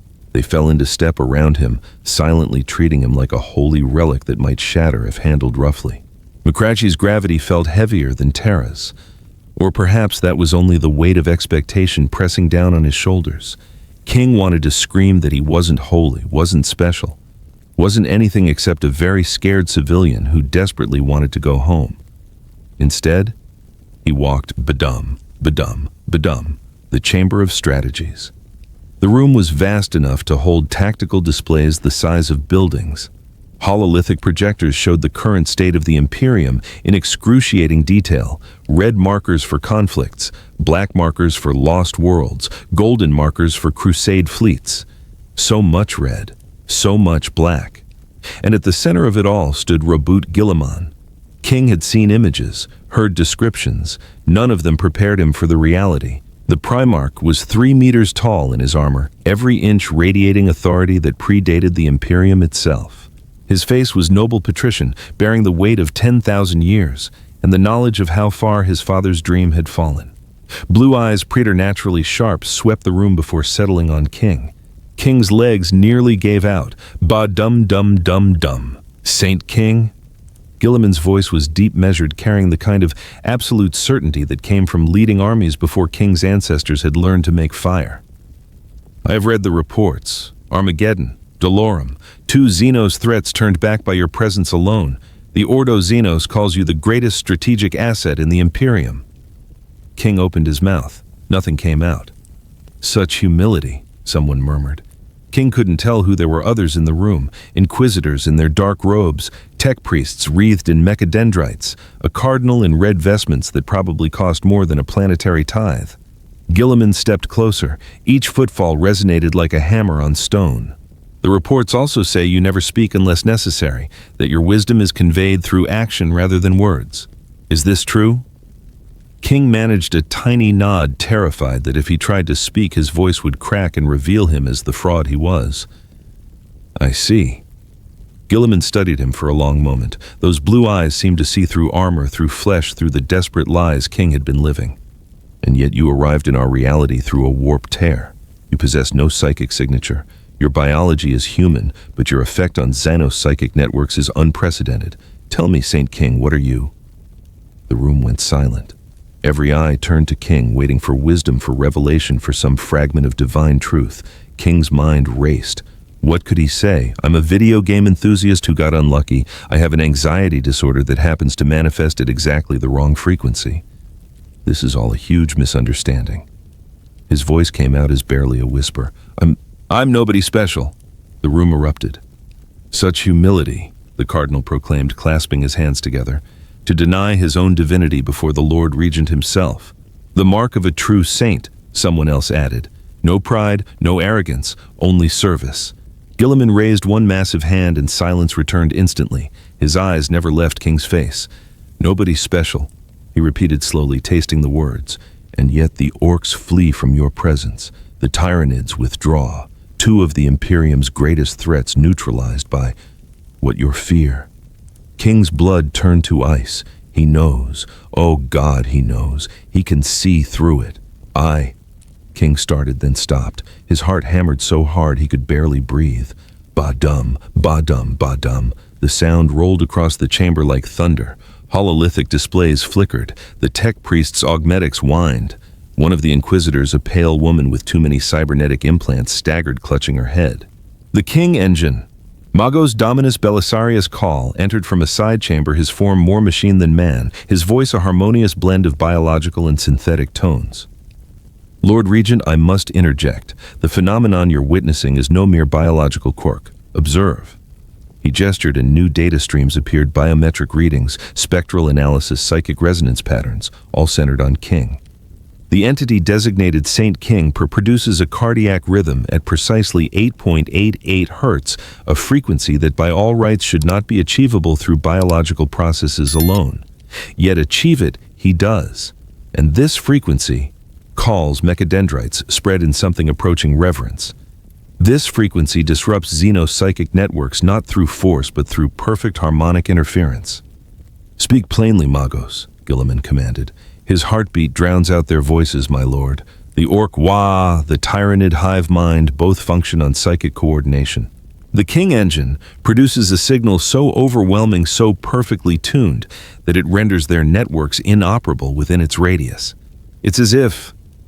Call paused, searching for words, as if the Emperor himself designed an anti-Xenos weapon in human form. "I didn't design anything," King wanted to scream. "This is just what happens when I'm terrified. It's a panic attack, not a miracle," but the room was looking at him with such desperate hope, such absolute faith that the words died in his throat. Gilliman circled him slowly, a predator evaluating prey, or perhaps a general evaluating a weapon. "And the silence, the reports emphasize that you rarely speak. Is this strategic psychological warfare?" King shook his head frantically. I'm not good with words." "Not good with words," Gilliman repeated. Then to King's absolute horror, the Primarch smiled, a small, knowing expression that held 10,000 years of political acumen. "Of course, because words can be lies. But actions. The battlefield is truth. Your presence turns back Xenos invasions. That is the only word that matters." He turned to the assembled officials. "The Saint will be deployed according to the Indomitus Crusade priority matrix. Armageddon was stabilized. Dolorum was reclaimed. I want similar results on Calth Vigilus and Baal. Coordinate with the relevant chapter masters." "Lord Regent," Inquisitor Vex stepped forward, the same man who had written the report King had read about himself. "With respect, we don't understand the mechanism of the Saint's power. What if there are limitations, side effects? The Ordo Xenos recommends a full study before further deployment. I'm not going to delay the salvation of worlds for study." Gilliman's voice carried absolute authority. "The Saint will be deployed where he is needed. If there are side effects, we will manage them." "Side effects?" King thought wildly. "The side effect is that I'm going to have a heart attack from stress. However," Gilliman continued, turning back to King, "the Inquisitor raises a valid point. Saint King, what are the limits of your power? How far can your influence extend? What conditions impair or enhance the King engine?" Every eye in the room fixed on King, again waiting for tactical data, for strategic analysis, for anything that would help weaponize him more effectively. King's mouth opened and closed uselessly. His mind was completely blank. How could he explain that his power worked better when he was more scared? That the entire thing was just his body's embarrassing response to danger? He managed. "I don't really understand it myself." More whispers of awe. "The mystery of faith," the Cardinal breathed. "He channels the Emperor's will without comprehension, as a vessel contains water without understanding wetness." "That's not what I meant," King wanted to shout. But Gilliman was nodding, accepting the non-answer, as if it were profound wisdom. "Very well. You will have handlers experts who can monitor your effect and optimize deployment. Magos Call will continue his studies. Inquisitor Vex will coordinate with Xenos threat assessments. And I..." Gilliman's expression softened just slightly. "I will ensure you are treated with the respect your service demands." Something in his tone made King look up. For just a moment, their eyes met, Primarch and Pretender. And in Gilliman's ancient gaze, King saw something that terrified him more than any Xenos. Doubt. Not doubt about King's effectiveness. The results were undeniable. But doubt about something. The nature of it. The meaning. Perhaps even doubt about whether what the Imperium called divine was anything more than cosmic coincidence. Then the moment passed and Gilliman was the Lord Regent again, issuing orders with the efficiency of someone who had commanded crusades across the galaxy. "Dismissed, all except the Saint. I would speak with him privately." The room emptied with remarkable speed. Even the Ultramarines withdrew, though King noticed they took up positions just outside the chamber doors. Within seconds, it was just King and a demigod in an otherwise empty war room. The silence stretched. "Sit," Gilliman said finally, gesturing to a chair that was designed for someone his size but would work for King. King sat because his legs were shaking too badly to stand anymore. Gilliman removed his helmet, something he apparently never did in public, and set it on the table. Without it, he looked tired. No, not tired. Exhausted. The kind of exhaustion that came from carrying the weight of a dying empire and knowing you couldn't save it. "I'm going to ask you a question." Gilliman said, his voice quieter now, more human. "And I want you to answer truthfully without regard for what you think I want to hear." King's heart hammered. This is it. This is where he exposes me. "Are you the Emperor's weapon?" The question hung in the air like a blade. King stared at the Primarch, at this being who was to humans what humans were to insects, and felt the crushing weight of the lie he'd been living press down on him. He could say yes, could lean into the myth, could become what they all needed him to be, consequences be damned. Or he could tell the truth, risk everything, risk would execution, exile, or worse, destroying the hope he'd seen in the eyes of the soldiers at Armageddon, the desperate faith of the pilgrims who prayed outside his quarters. King's voice cracked. "I'm just a man who's very, very scared." Gilliman studied him for a long moment. Then, to King's absolute shock, the Primarch laughed a short, bitter sound. "Good. Good. The Emperor's weapons don't fear. They don't doubt. They follow their programming without question or conscience." Gilliman's blue eyes were hard but not unkind. "I've seen what those weapons do. What my father made them do. What I helped him make them do." He stood walking to the hololithic display showing the Imperium's countless wars. "I don't know what you are, King. Perhaps you're his weapon after all. Perhaps you're something stranger, a cosmic accident that our desperate faith has dressed in holy cloth. Or perhaps," he trailed off, not finishing the thought, "but I know this, you turn back the Xenos. You save lives, and whether you do it through divine power or random chance or simply by being too terrified to run." Gilliman turned back, and something in his expression was almost gentle. "You're doing what I need you to do.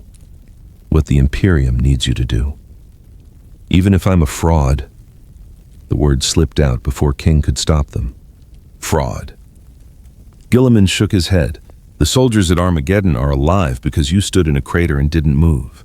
The civilians on Dolorum weren't consumed because you walked into a nest of Tyranids. Are those fraudulent results?" "But I didn't do anything," King protested weakly.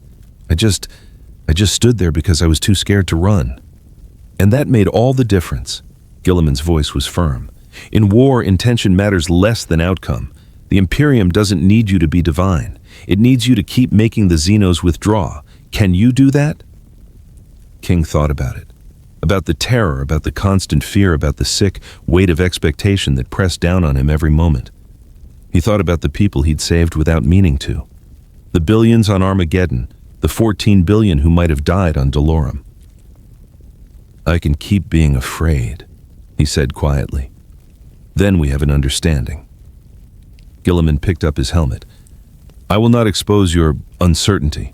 I will not tell them that you doubt, because they need to believe. The Imperium runs on faith now more than ever. And if your fear can masquerade as that faith can save lives while wearing its vestments," he placed the helmet back on, becoming the Lord Regent once more. "Then I will ask you to remain afraid, Saint King, for all our sakes." That evening, King's quarters. King sat on the edge of his bed, head in his hands, trying to process what had just happened. Gilliman knew, at least partially. The Primarch had seen through the myth, or at least suspected enough to question it. And instead of exposing King, instead of declaring him a fraud, he'd asked King to keep pretending. For the Imperium, for humanity, for all the people who needed to believe that the Emperor still protected, still sent saints to guard them in the darkness. "I'm trapped," King realized, not by their ignorance, but by their need. Even the one person who might see the truth doesn't want me to tell it. A knock at the door interrupted his thoughts. "Enter," he called wearily. Inquisitor Vex stepped in, his augmetic eye whirring as it adjusted to the room's lighting.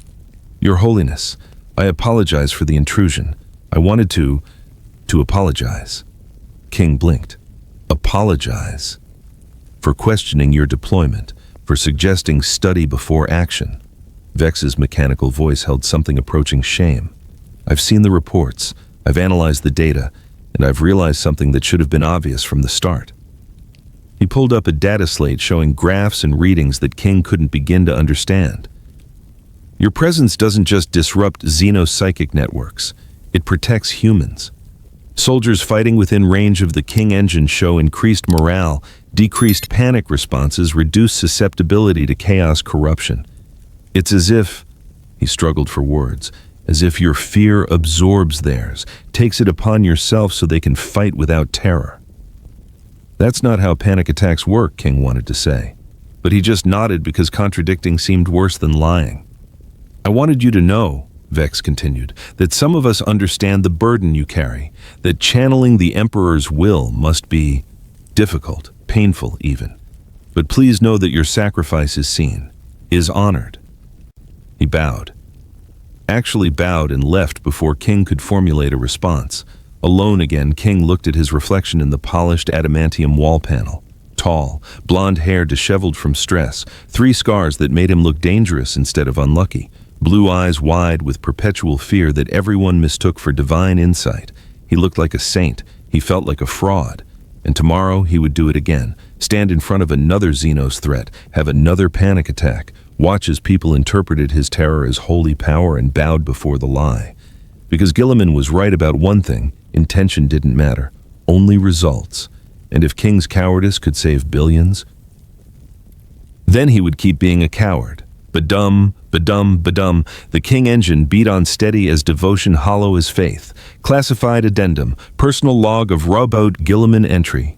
847.M42.127 location, Fortress of Hera Macragge. I met the so-called saint today. The entity that has become the focus of so much hope, so much desperate faith. He is not what they think he is. I'm not certain what he is precisely.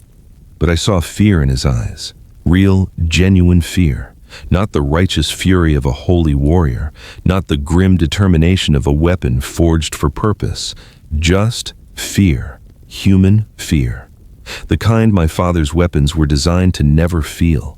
And yet this fear, this very human terror, achieves what the greatest weapons of the Great Crusade could not. It turns back the Xenos without a single shot fired. It protects humans from psychic predation simply by existing near them. My father spent centuries designing super soldiers, gene-enhanced killing machines, weapons that knew no fear. And here stands a man whose only quality is fear, doing more for the Imperium than 1,000 space marines. The irony would be amusing if it weren't so tragic.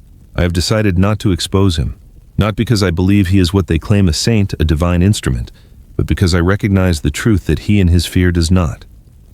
It doesn't matter why it works, only that it does. The Imperium is dying. We lose ground every day. The enemies are infinite and we are finite, and the mathematics of extinction grow clearer with each passing year. And now, by cosmic accident or divine intervention or sheer random chance, we have something that makes the Xenos hesitate, something that gives our soldiers hope. Something that lets people believe just for a moment that the Emperor still watches over us. I will not take that away from them, even if it means asking a terrified man to keep pretending. Even if it means I am no better than the priests who built an entire faith on lies and desperate hope. My father created the Imperium through great lies. Perhaps it is fitting that it be saved by a small one. The saint will be deployed as planned.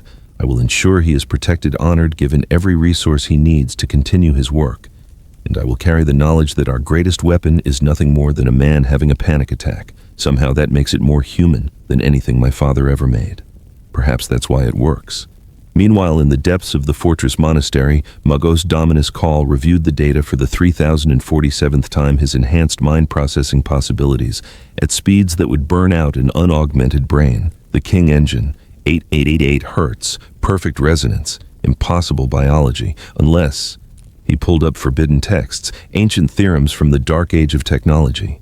Concepts that the Mechanicus officially denied but secretly studied, harmonic frequencies, quantum entanglement, the bridge between material reality and the immaterium. What if the saint wasn't channeling divine power at all? What if he was doing something far stranger? Accidentally creating a harmonic bridge between the material realm and something else, not the warp. Something that predated the warp, something that existed in the mathematics underlying reality itself.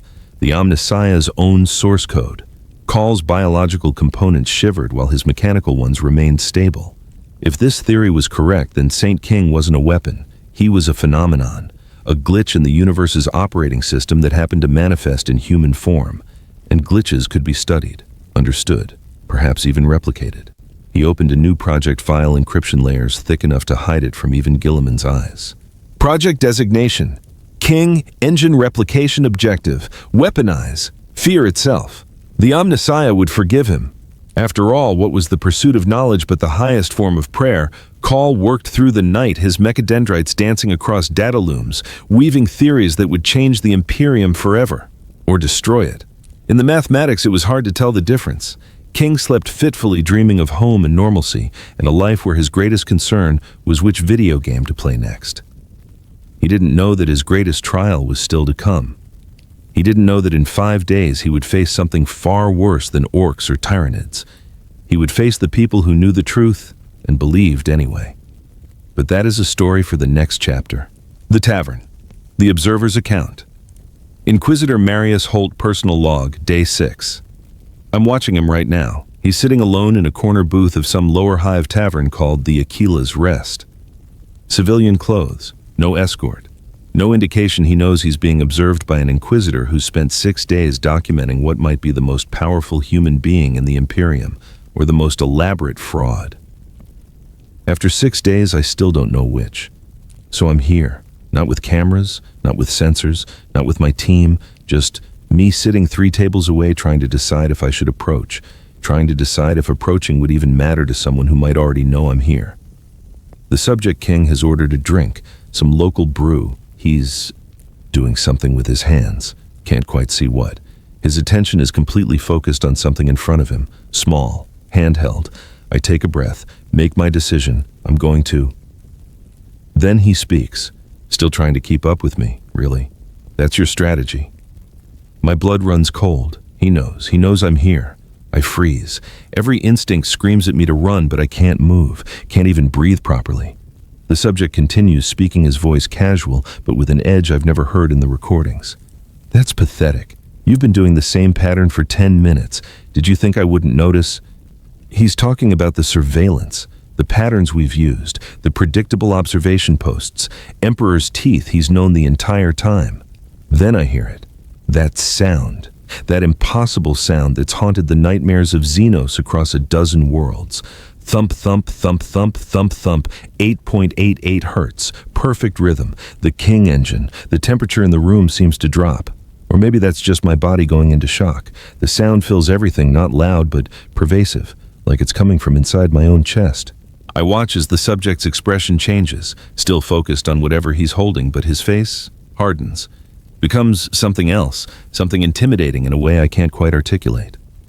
This is the face that made orcs flee, the presence that disrupted a hive mind, and I'm 3 meters away from it with no backup. The subject suddenly stands. He's looking around the tavern. His eyes sweep the room. They stop on me, direct eye contact. I should run.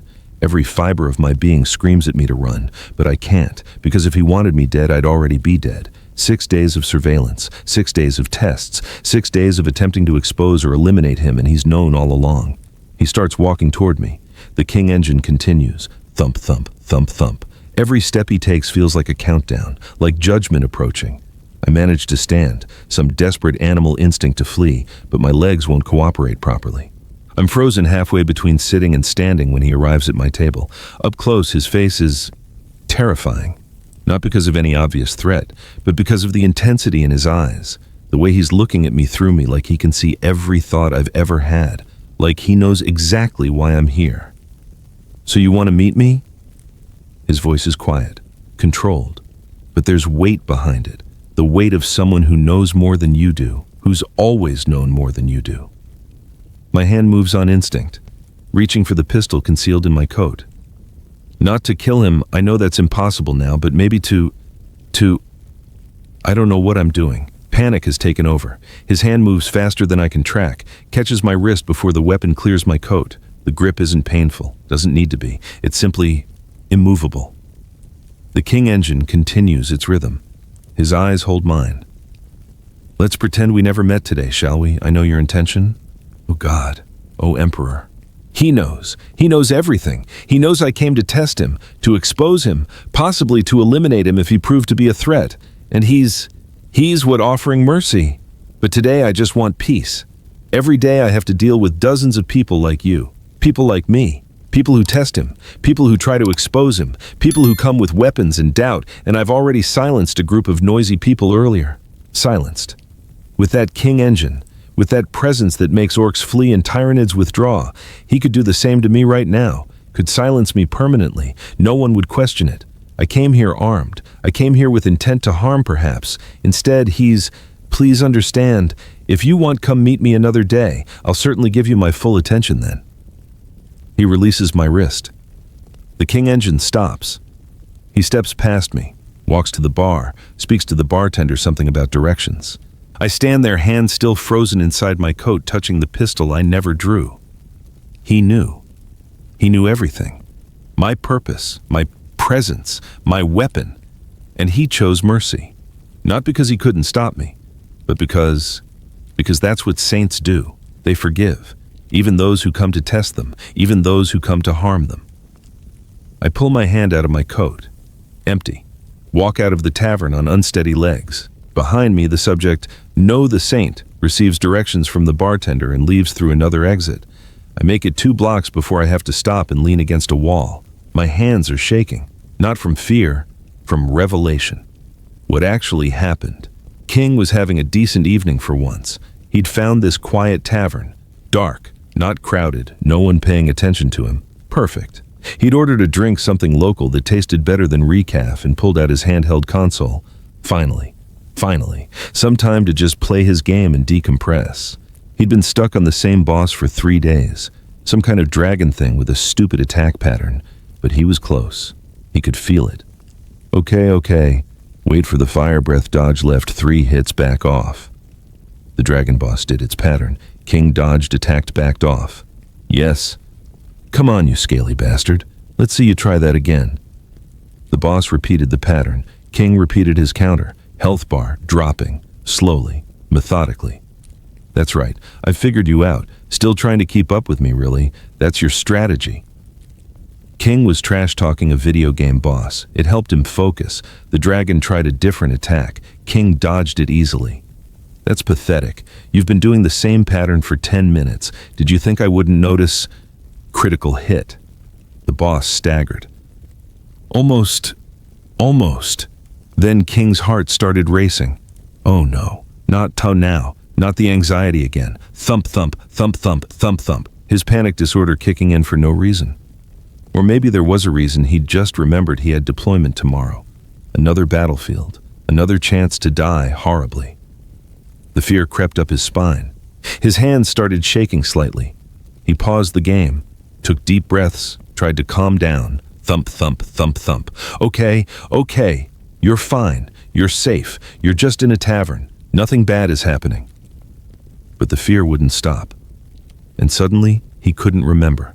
Where was his quarters again? He'd taken so many turns getting here. He looked up, trying to orient himself. Where was the bartender? He needed to ask for directions back. He stood up, looking around the dim tavern. There. Bartender was at the far end of the bar. King started walking that direction. Someone else in the tavern suddenly stood up, awkward, halfway between sitting and standing, like they'd been startled by something. King approached. The person was blocking the direct path to the bar. Just standing there, frozen, weird. But okay, he'd just go around, wait.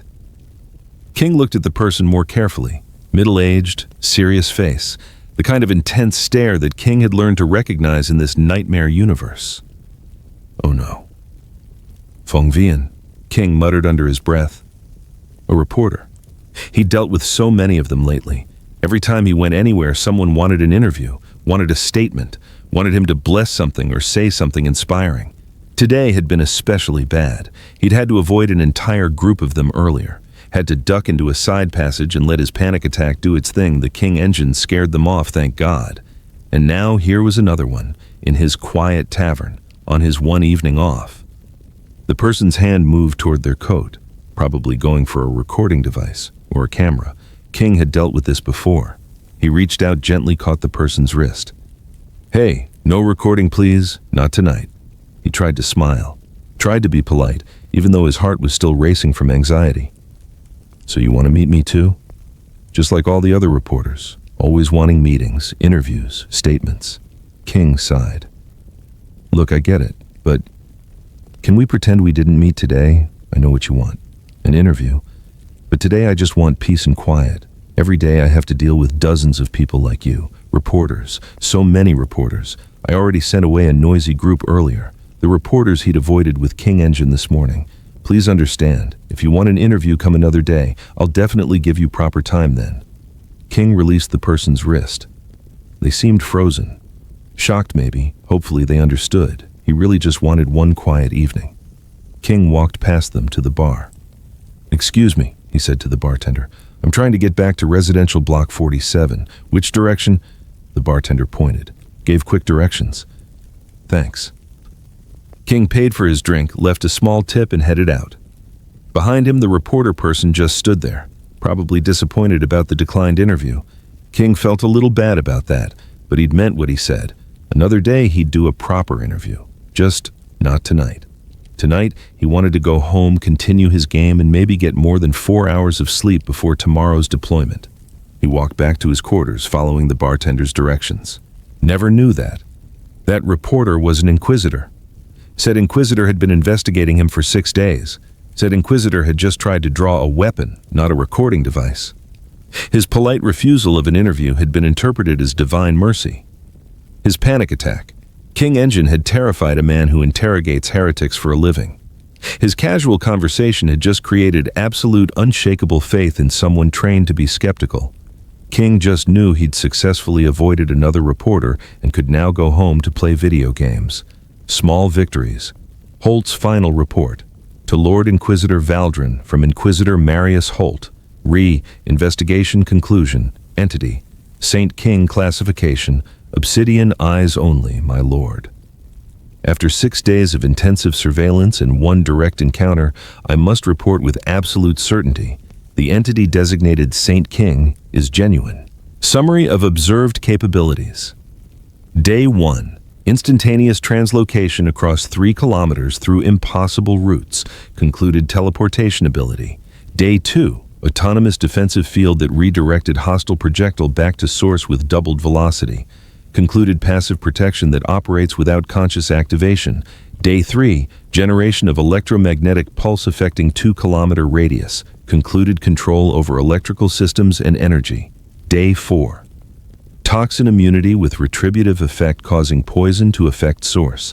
Concluded reality warping defensive capability. Day 5, creation of psychic null field enabling 12 civilians to experience direct communion with the Emperor. Concluded ability to manipulate warp space itself. Day 6 demonstrated omniscience and divine mercy. The 6th day, direct encounter. I attempted covert observation. The subject immediately detected my presence and surveillance intent despite all countermeasures. He confronted me directly, activated the King Engine phenomenon 8.88 Hz heartbeat that I could feel in my chest from 3 meters away. He knew my purpose. Knew I had come to test him, perhaps to eliminate him if proven fraudulent. He had every right and ability to strike me down. Instead, he offered mercy. He acknowledged my intent and gave me choice leave, peacefully return another day when he would give me his full attention. He stated he deals with dozens like me every day and had already silenced a noisy group earlier that day. My lord, this entity possesses omniscience, knew my presence and purpose. Unlimited power. The pressure of his presence was overwhelming. Perfect mercy chose to spare rather than punish. This is not fraud. This is not coincidence. This is divinity. Recommendations. 1. Immediate cessation of all investigation and testing.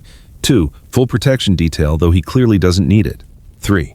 Unlimited resource allocation for deployment. 4. Formal ecclesiarchy review for canonization. My team and I request reassignment to St. King's permanent documentation and support. We came to expose a fraud. We found the most powerful, faithful servant the Imperium has seen since the Primarchs. Conclusion. Saint King is genuine. His abilities are beyond imperial understanding. His mercy is limitless. His faith is absolute. The Imperium is blessed to have him. We should not test what saves us. We should worship it. In his name, Inquisitor Marius Holt. Investigation status closed. Recommendation approved for sainthood. 6 months later.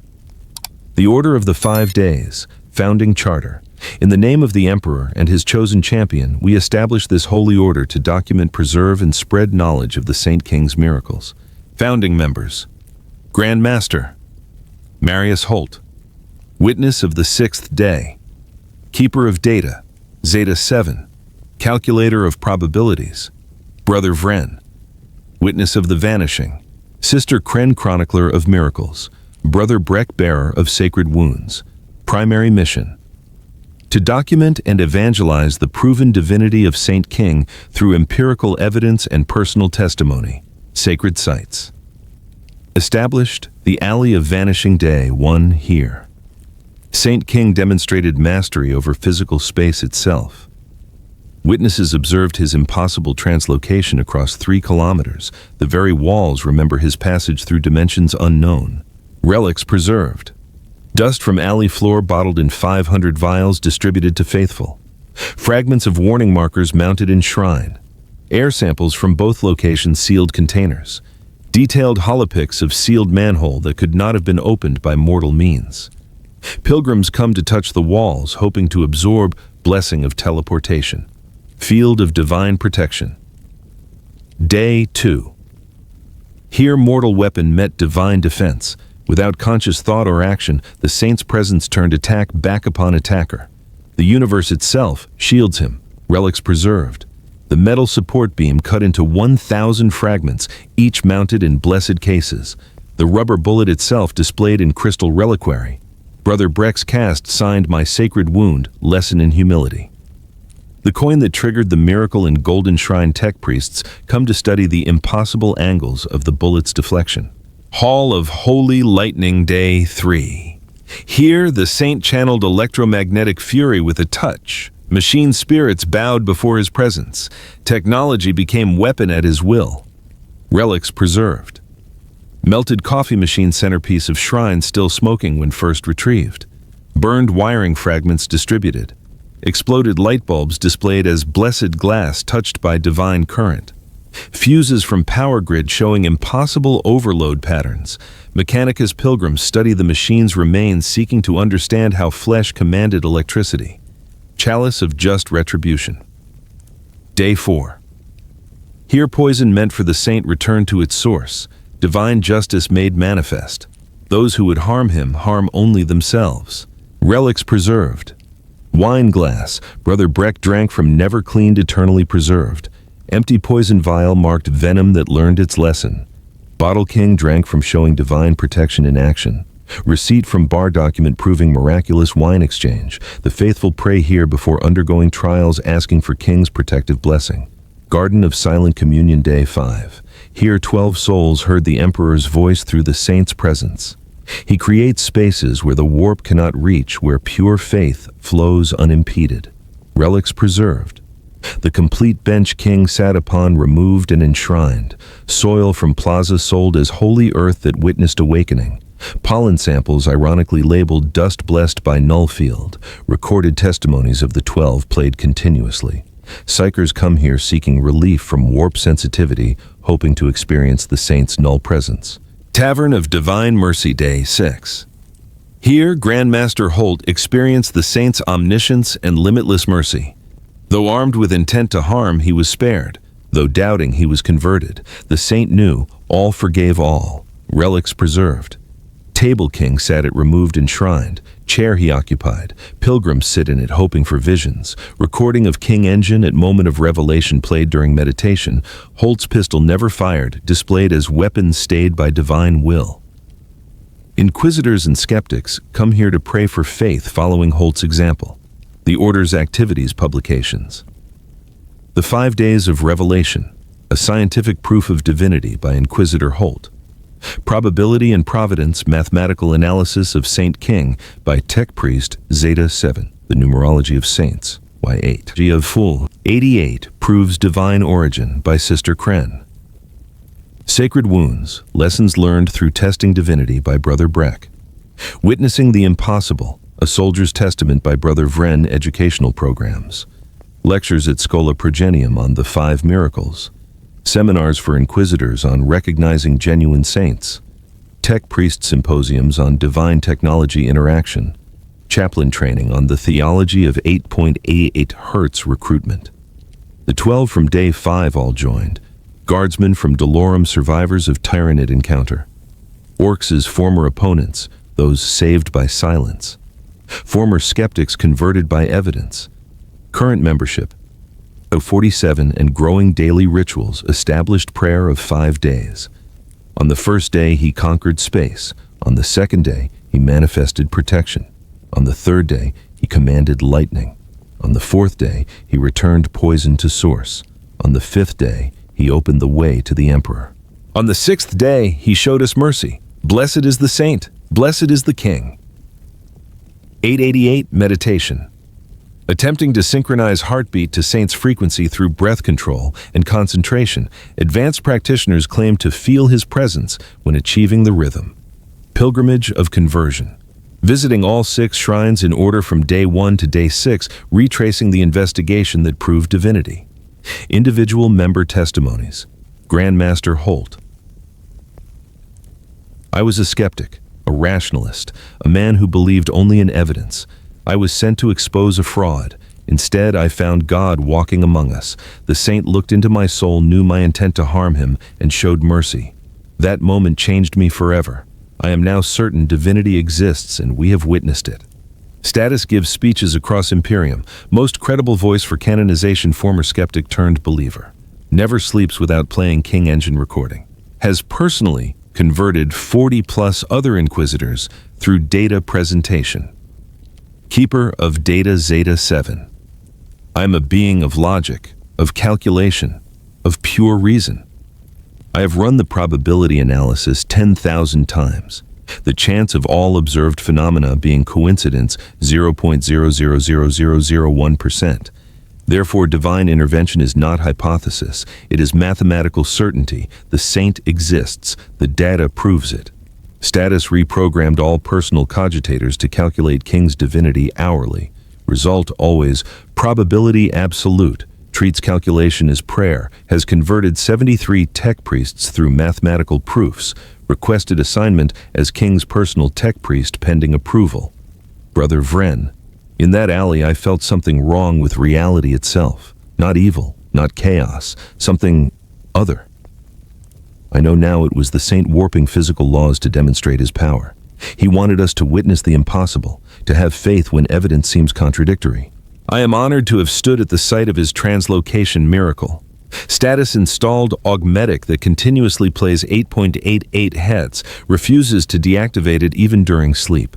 Claims he can sense the saint's presence through frequency resonance. Has applied for bodyguard duty though acknowledges saint doesn't need protection. Sister Kren. I have cataloged every word the saint has spoken, every action he has taken. The patterns are clear to those with eyes to see. He speaks in parables. He teaches through example. Every mundane action contains divine lesson. I have found 888 instances of sacred numerology in his recorded statements. This cannot be chance. Status.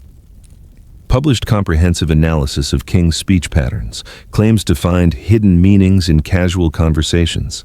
Leading theologian of the order, teaching courses on divine semiotics at multiple scholams.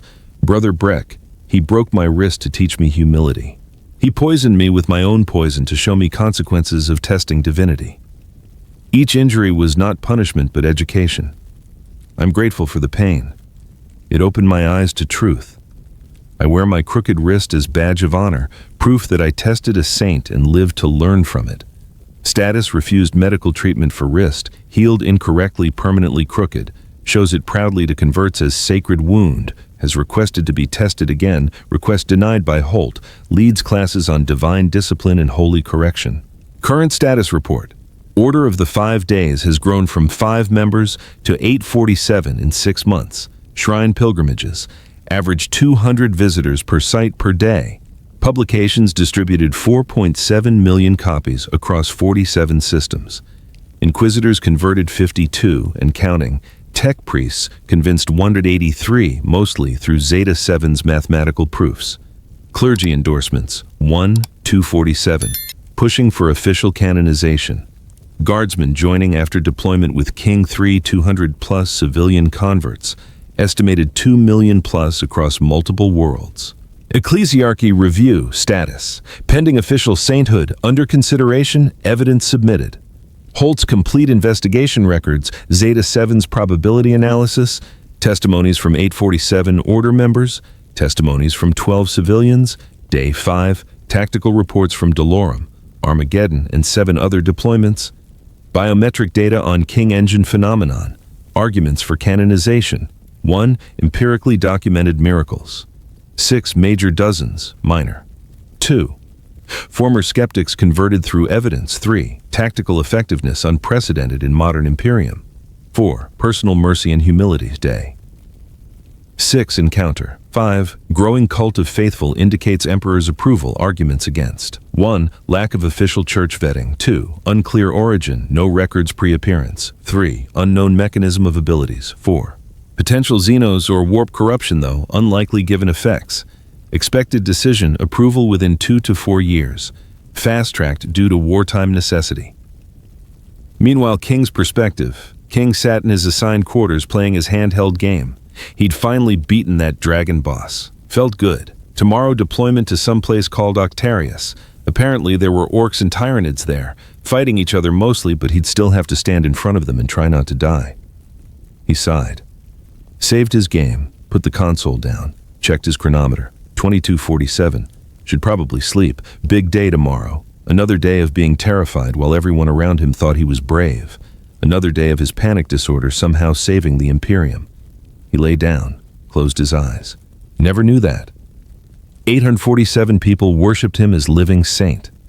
His 6 worst days were being taught as sacred scripture. Shrines had been built at every location he'd accidentally caused miracles. Inquisitor Holt gave speeches about him to crusade fleets. Tech priests studied his impossible abilities as divine mysteries. The ecclesiarchy was debating his canonization. Pilgrims touched walls hoping to absorb his blessing. His panic attacks were being studied as sacred frequency. People meditated trying to match his terrified heartbeat. His polite refusal of an interview had created a religious order. He just knew he had deployment tomorrow, and he was scared. As always, 6 months since the investigation concluded, 6 months since I met Divinity in a lower hive tavern. The order grows daily. Every week more converts, more believers, more people who see what I saw, proof of the divine walking among us. Zeta 7 calculates probabilities. Kren finds numerological patterns. Vren meditates to the sacred frequency. Breck displays his holy wound, and I give speeches, I write reports, I convince skeptics, because I was the greatest skeptic, and I was converted, not by faith, by evidence. I watched him teleport, I watched weapons fail against him, I watched him command electricity, I watched poison return to source, I watched 12 people hear the Emperor through his presence, and then I watched him show mercy to someone who came armed to test him. 6 impossible things, 6 days, 6 miracles. The probability of all this being coincidence effectively 0. Therefore, he is what the faithful claim. A saint, perhaps more. I no longer investigate, I evangelize, because the Imperium needs this, needs him, needs to believe that the Emperor still sends champions in our darkest hour, and Saint King is that champion, whether he knows it or not. Final note, attached to Holt's private journal, tomorrow Saint King deploys to Octarius, Orc Way, Egg, and Tyrannid Hive fleet in same war zone. Tactical projections 90% casualty rate for standard forces. But he's going, and he's terrified. I can see it in his eyes when he receives deployment orders. The faithful say he fears nothing, but I've watched him for 6 days plus 6 months. He fears everything. And somehow that fear saves us. I don't understand it. I don't need to. I just need to believe. And I do, with all my heart. Emperor, preserve the saint. May his fear continue to be our salvation. The Tavern. The Observer's Account. Inquisitor Marius Holt. Personal log, day 6. I'm watching him right now. He's sitting alone in a corner booth of some lower hive tavern called the Aquila's Rest. Civilian clothes, no escort, no indication he knows he's being observed by an inquisitor who spent 6 days documenting what might be the most powerful human being in the Imperium, or the most elaborate fraud. After 6 days, I still don't know which, so I'm here. Not with cameras, not with sensors, not with my team, just me sitting 3 tables away, trying to decide if I should approach, trying to decide if approaching would even matter to someone who might already know I'm here. The subject king has ordered a drink, some local brew. He's doing something with his hands. Can't quite see what. His attention is completely focused on something in front of him. Small, handheld. I take a breath, make my decision. I'm going to... Then he speaks. Still trying to keep up with me. Really, that's your strategy. My blood runs cold. He knows I'm here. I freeze. Every instinct screams at me to run, but I can't move, can't even breathe properly. The subject continues speaking, his voice casual, but with an edge I've never heard in the recordings. That's pathetic. You've been doing the same pattern for 10 minutes. Did you think I wouldn't notice? He's talking about the surveillance, the patterns we've used, the predictable observation posts, Emperor's teeth he's known the entire time. Then I hear it. That sound. That impossible sound that's haunted the nightmares of Xenos across a dozen worlds. Thump, thump, thump, thump, thump, thump, 8.88 hertz, perfect rhythm, the King engine. The temperature in the room seems to drop. Or maybe that's just my body going into shock. The sound fills everything, not loud but pervasive, like it's coming from inside my own chest. I watch as the subject's expression changes, still focused on whatever he's holding, but his face hardens, becomes something else. Something intimidating in a way I can't quite articulate. This is the face that made orcs flee, the presence that disrupted a hive mind, and I'm 3 meters away from it with no backup. The subject suddenly stands. He's looking around the tavern. His eyes sweep the room. They stop on me, direct eye contact. I should run. Every fiber of my being screams at me to run, but I can't. Because if he wanted me dead, I'd already be dead. 6 days of surveillance, 6 days of tests, 6 days of attempting to expose or eliminate him, and he's known all along. He starts walking toward me. The King engine continues. Thump, thump, thump, thump. Every step he takes feels like a countdown, like judgment approaching. I manage to stand, some desperate animal instinct to flee, but my legs won't cooperate properly. I'm frozen halfway between sitting and standing when he arrives at my table. Up close, his face is terrifying. Not because of any obvious threat, but because of the intensity in his eyes, the way he's looking at me through me like he can see every thought I've ever had, like he knows exactly why I'm here. Vaira an mun gaptasau. His voice is quiet, controlled, but there's weight behind it.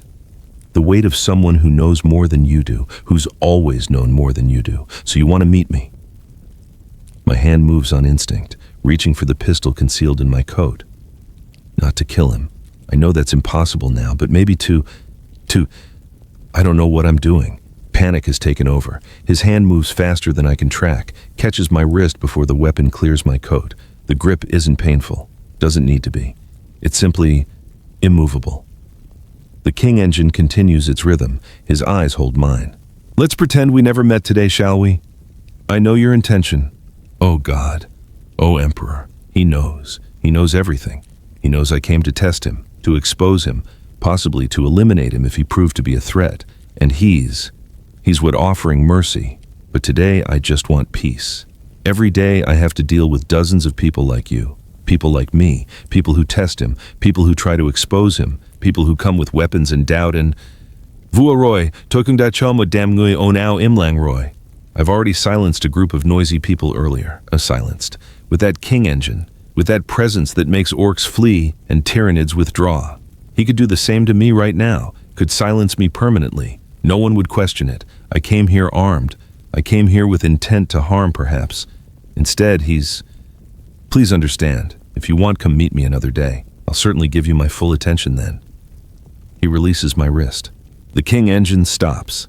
He steps past me, walks to the bar, speaks to the bartender something about directions. I stand there, hands still frozen inside my coat, touching the pistol I never drew. He knew. He knew everything. My purpose, my presence, my weapon. And he chose mercy. Not because he couldn't stop me, but because that's what saints do. They forgive, even those who come to test them, even those who come to harm them.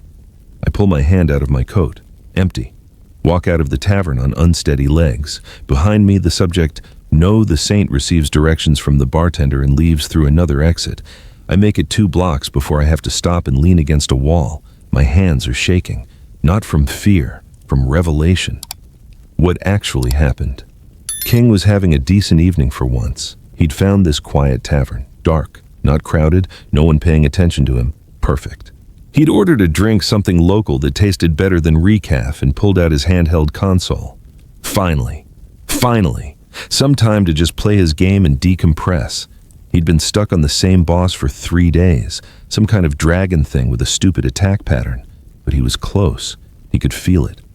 Okay. Wait for the fire breath dodge, left 3 hits, back off. The dragon boss did its pattern. King dodged, attacked, backed off. Yes.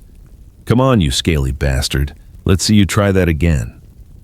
The boss repeated the pattern. King repeated his counter, health bar dropping, slowly, methodically. That's right, I've figured you out. Still trying to keep up with me, really. That's your strategy. King was trash-talking a video game boss. It helped him focus. The dragon tried a different attack. King dodged it easily. That's pathetic. You've been doing the same pattern for 10 minutes. Did you think I wouldn't notice? Critical hit. The boss staggered. Almost. Then King's heart started racing. Oh no, not now. Not the anxiety again. Thump, thump, thump, thump, thump, thump. His panic disorder kicking in for no reason. Or maybe there was a reason he'd just remembered he had deployment tomorrow.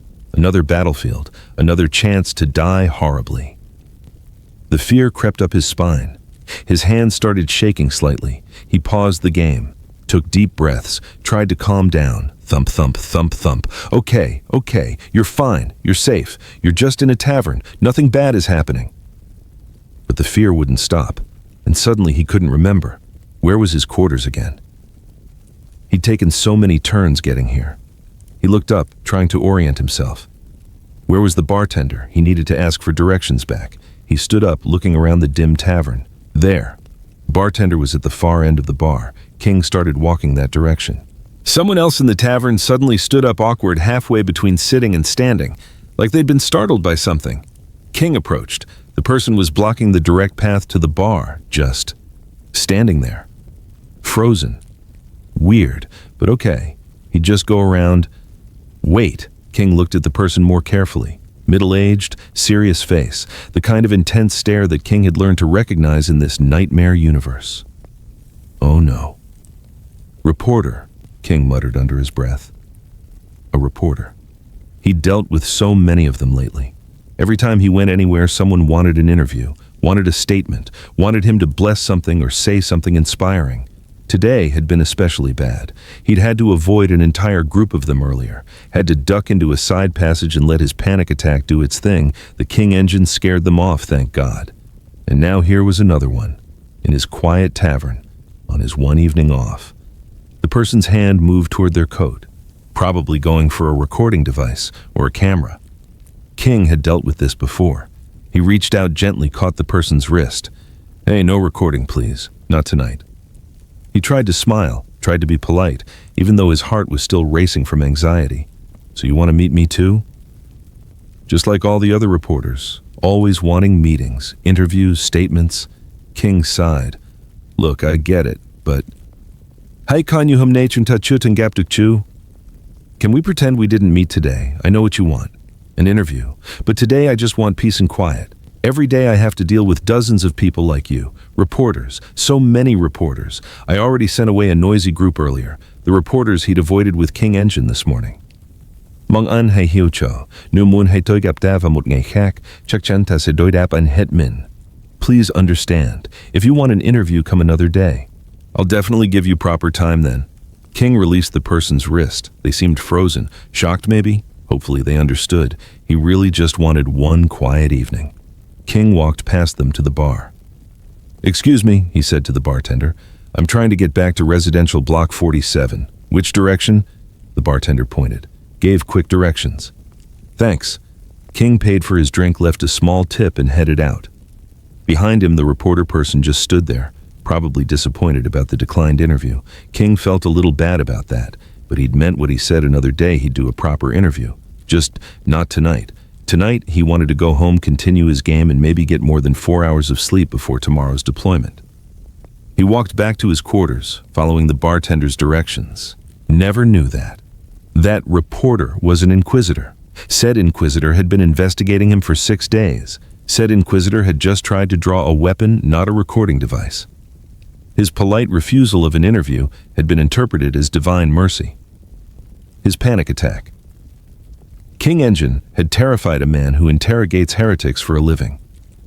His casual conversation had just created absolute, unshakable faith in someone trained to be skeptical. King just knew he'd successfully avoided another reporter and could now go home to play video games. Small victories. Holt's final report. To Lord Inquisitor Valdrin. From Inquisitor Marius Holt. Investigation conclusion. Entity. Saint King. Classification. Obsidian eyes only. My lord. After 6 days of intensive surveillance and 1 direct encounter, I must report with absolute certainty. The entity designated Saint King is genuine. Summary of observed capabilities. Day 1. Instantaneous translocation across 3 kilometers through impossible routes. Concluded teleportation ability. Day 2. Autonomous defensive field that redirected hostile projectile back to source with doubled velocity. Concluded passive protection that operates without conscious activation.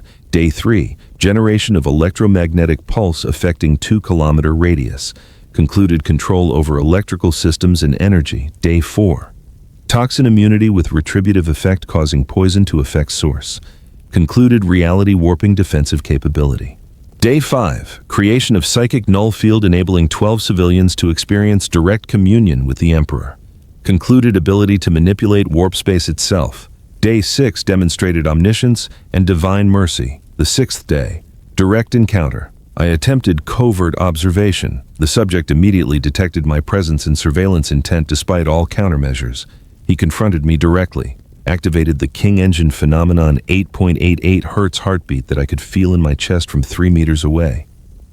He knew my purpose, knew I had come to test him, perhaps to eliminate him if proven fraudulent. He had every right and ability to strike me down. Instead, he offered mercy. He acknowledged my intent and gave me choice leave, peacefully return another day when he would give me his full attention. He stated he deals with dozens like me every day and had already silenced a noisy group earlier that day. My lord, this entity possesses. Omniscience knew my presence and purpose. Unlimited power. The pressure of his presence was overwhelming. Perfect mercy chose to spare rather than punish. This is not fraud. This is not coincidence. This is divinity. Recommendations. 1. Immediate cessation of all investigation and testing. 2. Full protection detail, though he clearly doesn't need it. 3. Unlimited resource allocation for deployment. 4. Formal ecclesiarchy review for canonization. My team and I request reassignment to St. King's permanent documentation and support. We came to expose a fraud. We found the most powerful faithful servant the Imperium has seen since the Primarchs. Conclusion. St. King is genuine. His abilities are beyond imperial understanding. His mercy is limitless. His faith is absolute. The Imperium is blessed to have him. We should not test what saves us. We should worship it. In his name, Inquisitor Marius Holt. Investigation status closed. Recommendation approved for sainthood. 6 months later. The Order of the 5 Days. Founding Charter. In the name of the Emperor and his chosen champion, we establish this holy order to document, preserve, and spread knowledge of the Saint King's miracles. Founding members.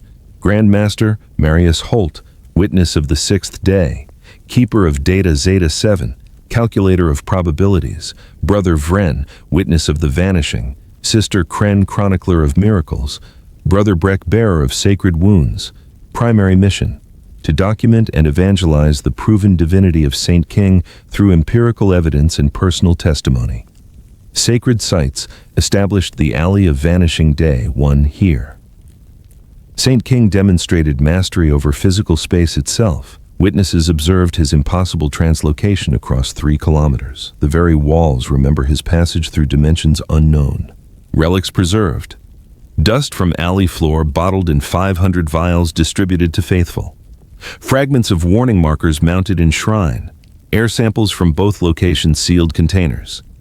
Detailed holopics of sealed manhole that could not have been opened by mortal means. Pilgrims come to touch the walls, hoping to absorb blessing of teleportation. Field of divine protection. Day 2. Here mortal weapon met divine defense. Without conscious thought or action, the saint's presence turned attack back upon attacker. The universe itself shields him, relics preserved. The metal support beam cut into 1,000 fragments, each mounted in blessed cases. The rubber bullet itself displayed in crystal reliquary. Brother Breck's cast signed, "My sacred wound, lesson in humility." The coin that triggered the miracle in Golden Shrine tech priests come to study the impossible angles of the bullet's deflection. Hall of Holy Lightning Day 3. Here, the saint channeled electromagnetic fury with a touch. Machine spirits bowed before his presence. Technology became weapon at his will. Relics preserved. Melted coffee machine, centerpiece of shrine still smoking when first retrieved. Burned wiring fragments distributed. Exploded light bulbs displayed as blessed glass touched by divine current. Fuses from power grid showing impossible overload patterns. Mechanicus pilgrims study the machine's remains, seeking to understand how flesh commanded electricity. Chalice of just retribution. Day 4. Here poison meant for the saint returned to its source. Divine justice made manifest. Those who would harm him, harm only themselves. Relics preserved. Wine glass. Brother Breck drank from never cleaned, eternally preserved. Empty poison vial marked venom that learned its lesson. Bottle King drank from showing divine protection in action. Receipt from bar document proving miraculous wine exchange. The faithful pray here before undergoing trials, asking for King's protective blessing. Garden of Silent Communion Day 5. Here, 12 souls heard the Emperor's voice through the saint's presence. He creates spaces where the warp cannot reach, where pure faith flows unimpeded. Relics preserved. The complete bench King sat upon removed and enshrined. Soil from plaza sold as holy earth that witnessed awakening. Pollen samples ironically labeled dust blessed by Nullfield. Recorded testimonies of the 12 played continuously. Psychers come here seeking relief from warp sensitivity, hoping to experience the saint's null presence. Tavern of Divine Mercy Day 6. Here, Grandmaster Holt experienced the saint's omniscience and limitless mercy. Though armed with intent to harm, he was spared. Though doubting, he was converted. The saint knew, all forgave all. Relics preserved. Table King sat it removed enshrined. Chair he occupied. Pilgrims sit in it hoping for visions. Recording of King Engine at moment of revelation played during meditation. Holt's pistol never fired, displayed as weapon stayed by divine will. Inquisitors and skeptics come here to pray for faith following Holt's example. The Order's activities publications. The 5 Days of Revelation, a scientific proof of divinity by Inquisitor Holt. Probability and Providence, mathematical analysis of Saint King by Tech Priest Zeta 7, the numerology of saints, Y8. 88 proves divine origin by Sister Kren. Sacred Wounds, lessons learned through testing divinity by Brother Breck. Witnessing the Impossible, a soldier's testament by Brother Vren, educational programs. Lectures at Schola Progenium on the 5 miracles. Seminars for inquisitors on recognizing genuine saints. Tech priest symposiums on divine technology interaction. Chaplain training on the theology of 8.88 Hertz recruitment. The 12 from Day 5 all joined. Guardsmen from Dolorum, survivors of Tyrannid encounter. Orcs' former opponents, those saved by silence. Former skeptics converted by evidence. Current membership, 847, and growing daily rituals established prayer of 5 days. On the first day, he conquered space. On the second day, he manifested protection. On the third day, he commanded lightning. On the fourth day, he returned poison to source. On the fifth day, he opened the way to the Emperor. On the sixth day, he showed us mercy. Blessed is the saint, blessed is the king. 888. Meditation. Attempting to synchronize heartbeat to saint's frequency through breath control and concentration. Advanced practitioners claim to feel his presence when achieving the rhythm. Pilgrimage of conversion. Visiting all 6 shrines in order from day 1 to day 6, retracing the investigation that proved divinity. Individual member testimonies. Grandmaster Holt. I was a skeptic, a rationalist, a man who believed only in evidence. I was sent to expose a fraud.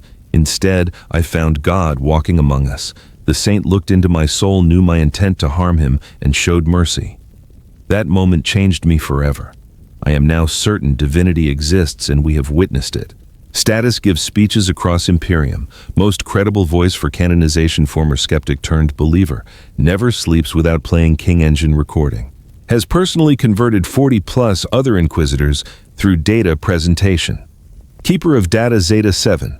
I'm a being of logic, of calculation, of pure reason. I've run the probability analysis 10,000 times. The chance of all observed phenomena being coincidence 0.000001%. Therefore, divine intervention is not hypothesis, it is mathematical certainty. The saint exists, the data proves it. Status reprogrammed all personal cogitators to calculate King's divinity hourly.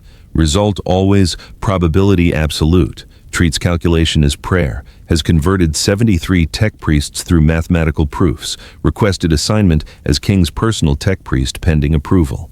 Brother Vren. In that alley, I felt something wrong with reality itself. Not evil, not chaos, something other. I know now it was the saint warping physical laws to demonstrate his power. He wanted us to witness the impossible, to have faith when evidence seems contradictory. I am honored to have stood at the site of his translocation miracle. Status installed augmetic that continuously plays 8.88 Hz, refuses to deactivate it even during sleep, claims he can sense the saint's presence through frequency resonance, has applied for bodyguard duty though acknowledges saint doesn't need protection. Sister Kren. I have cataloged every word the saint has spoken, every action he has taken. The patterns are clear to those with eyes to see. He speaks in parables. He teaches through example. Every mundane action contains divine lesson. I have found 808 instances of sacred numerology in his recorded statements. This cannot be chance. Status published comprehensive analysis of King's speech patterns. Claims to find hidden meanings in casual conversations. Leading theologian of the order, teaching courses on divine semiotics at multiple scholams. Brother Breck. He broke my wrist to teach me humility. He poisoned me with my own poison to show me consequences of testing divinity. Each injury was not punishment but education. I'm grateful for the pain. It opened my eyes to truth. I wear my crooked wrist as badge of honor, proof that I tested a saint and lived to learn from it. Status refused medical treatment for wrist, healed incorrectly permanently crooked, shows it proudly to converts as sacred wound, has requested to be tested again, request denied by Holt, leads classes on divine discipline and holy correction. Current status report, Order of the 5 Days has grown from 5 members to 847 in 6 months, shrine pilgrimages, average 200 visitors per site per day, publications distributed 7 million copies across 47 systems. Inquisitors converted 52 and counting tech priests, convinced 183, mostly through Zeta 7's mathematical proofs. Clergy endorsements 247, pushing for official canonization. Guardsmen joining after deployment with King 200+. Civilian converts, estimated 2 million+ across multiple worlds. Ecclesiarchy review status. Pending official sainthood, under consideration. Evidence submitted. Holt's complete investigation records, Zeta 7's probability analysis, testimonies from 847 order members, testimonies from 12 civilians, Day 5, tactical reports from Dolorum Armageddon and 7 other deployments, biometric data on King Engine phenomenon, arguments for canonization 1, empirically documented miracles, 6, major dozens, minor 2, former skeptics converted through evidence, 3, tactical effectiveness unprecedented in modern Imperium, 4, personal mercy and humility, Day 6 encounter, 5. Growing cult of faithful indicates Emperor's approval. Arguments against 1, lack of official church vetting. 2. Unclear origin. No records pre-appearance. 3. Unknown mechanism of abilities. 4. Potential xenos or warp corruption, though unlikely given effects. Expected decision approval within 2 to 4 years, fast-tracked due to wartime necessity. Meanwhile, King's perspective. King sat in his assigned quarters playing his handheld game. He'd finally beaten that dragon boss. Felt good. Tomorrow deployment to some place called Octarius. Apparently there were orcs and tyranids there, fighting each other mostly, but he'd still have to stand in front of them and try not to die. He sighed, saved his game, put the console down, checked his chronometer. 22:47. Should probably sleep. Big day tomorrow. Another day of being terrified while everyone around him thought he was brave. Another day of his panic disorder somehow saving the Imperium. He lay down, closed his eyes. Never knew that. 847 people worshipped him as living saint. His 6 worst days were being taught as sacred scripture. Shrines had been built at every location he'd accidentally caused miracles. Inquisitor Holt gave speeches about him to crusade fleets. Tech priests studied his impossible abilities as divine mysteries. The ecclesiarchy was debating his canonization. Pilgrims touched walls hoping to absorb his blessing. His panic attacks were being studied as sacred frequency. People meditated trying to match his terrified heartbeat. His polite refusal of an interview had created a religious order. He just knew he had deployment tomorrow. And he was scared, as always. Final scene, Holt's private journal. 6 months since the investigation concluded. 6 months since I met divinity in a lower hive tavern. The order grows daily. Every week, more converts, more believers, more people who see what I saw, proof of the divine walking among us.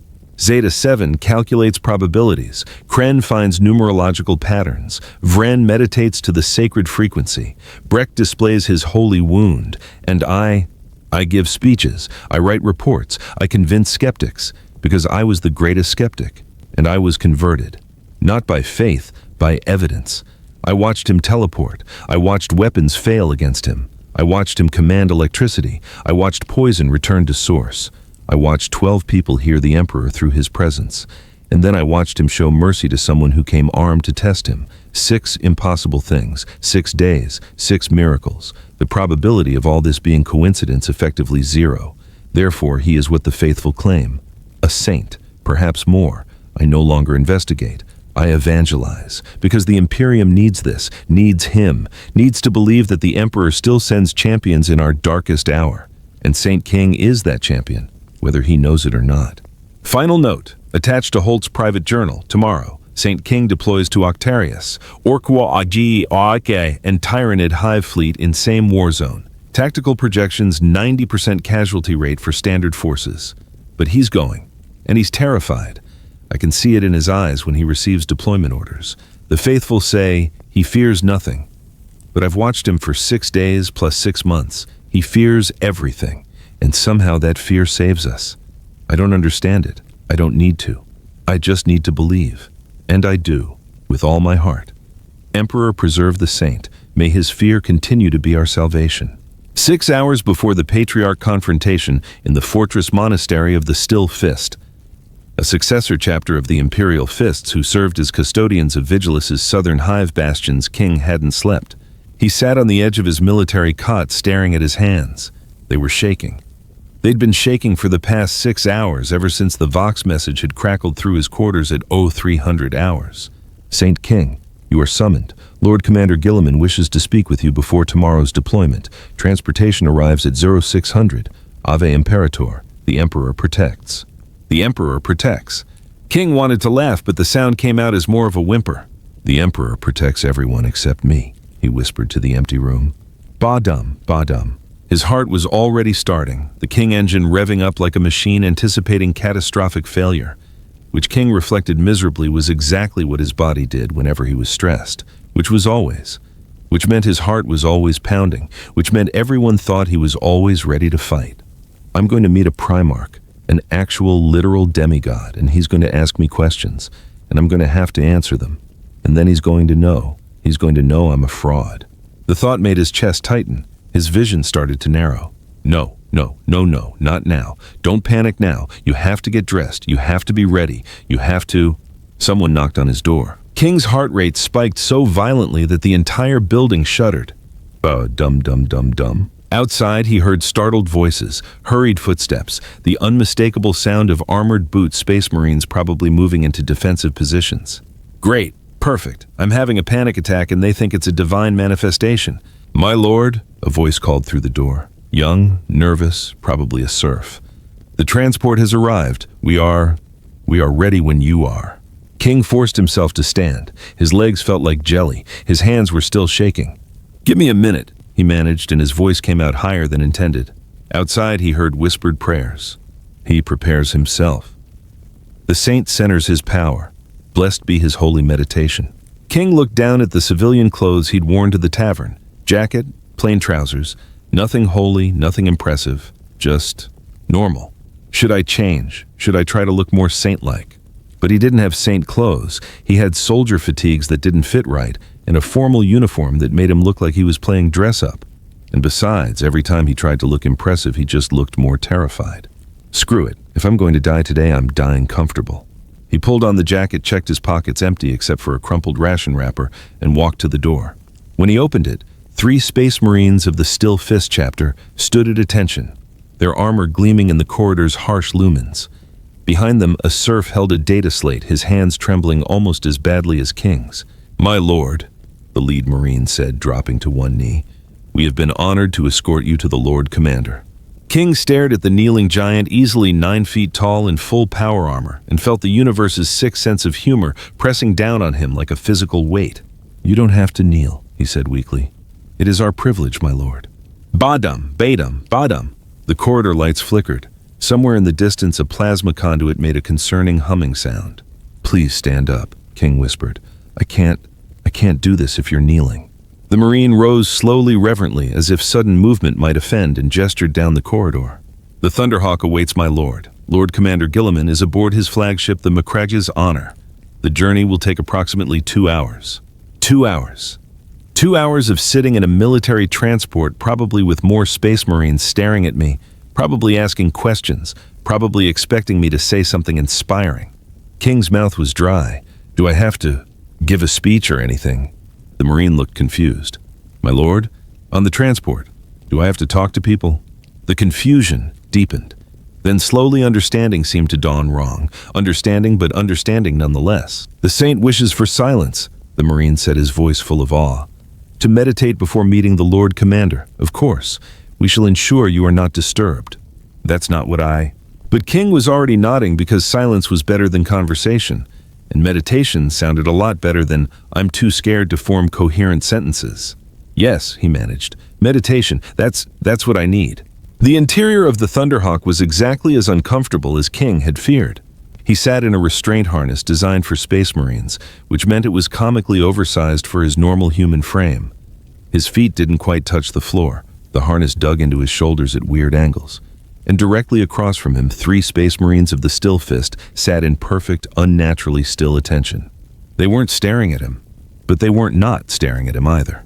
It was the kind of carefully averted gaze that meant they were absolutely, completely, 100% aware of his every movement, breath, and heartbeat, especially his heartbeat.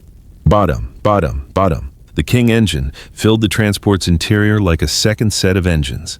King could feel it vibrating through the deck plating, resonating in the hull, probably making every system on the ship think there was a critical malfunction.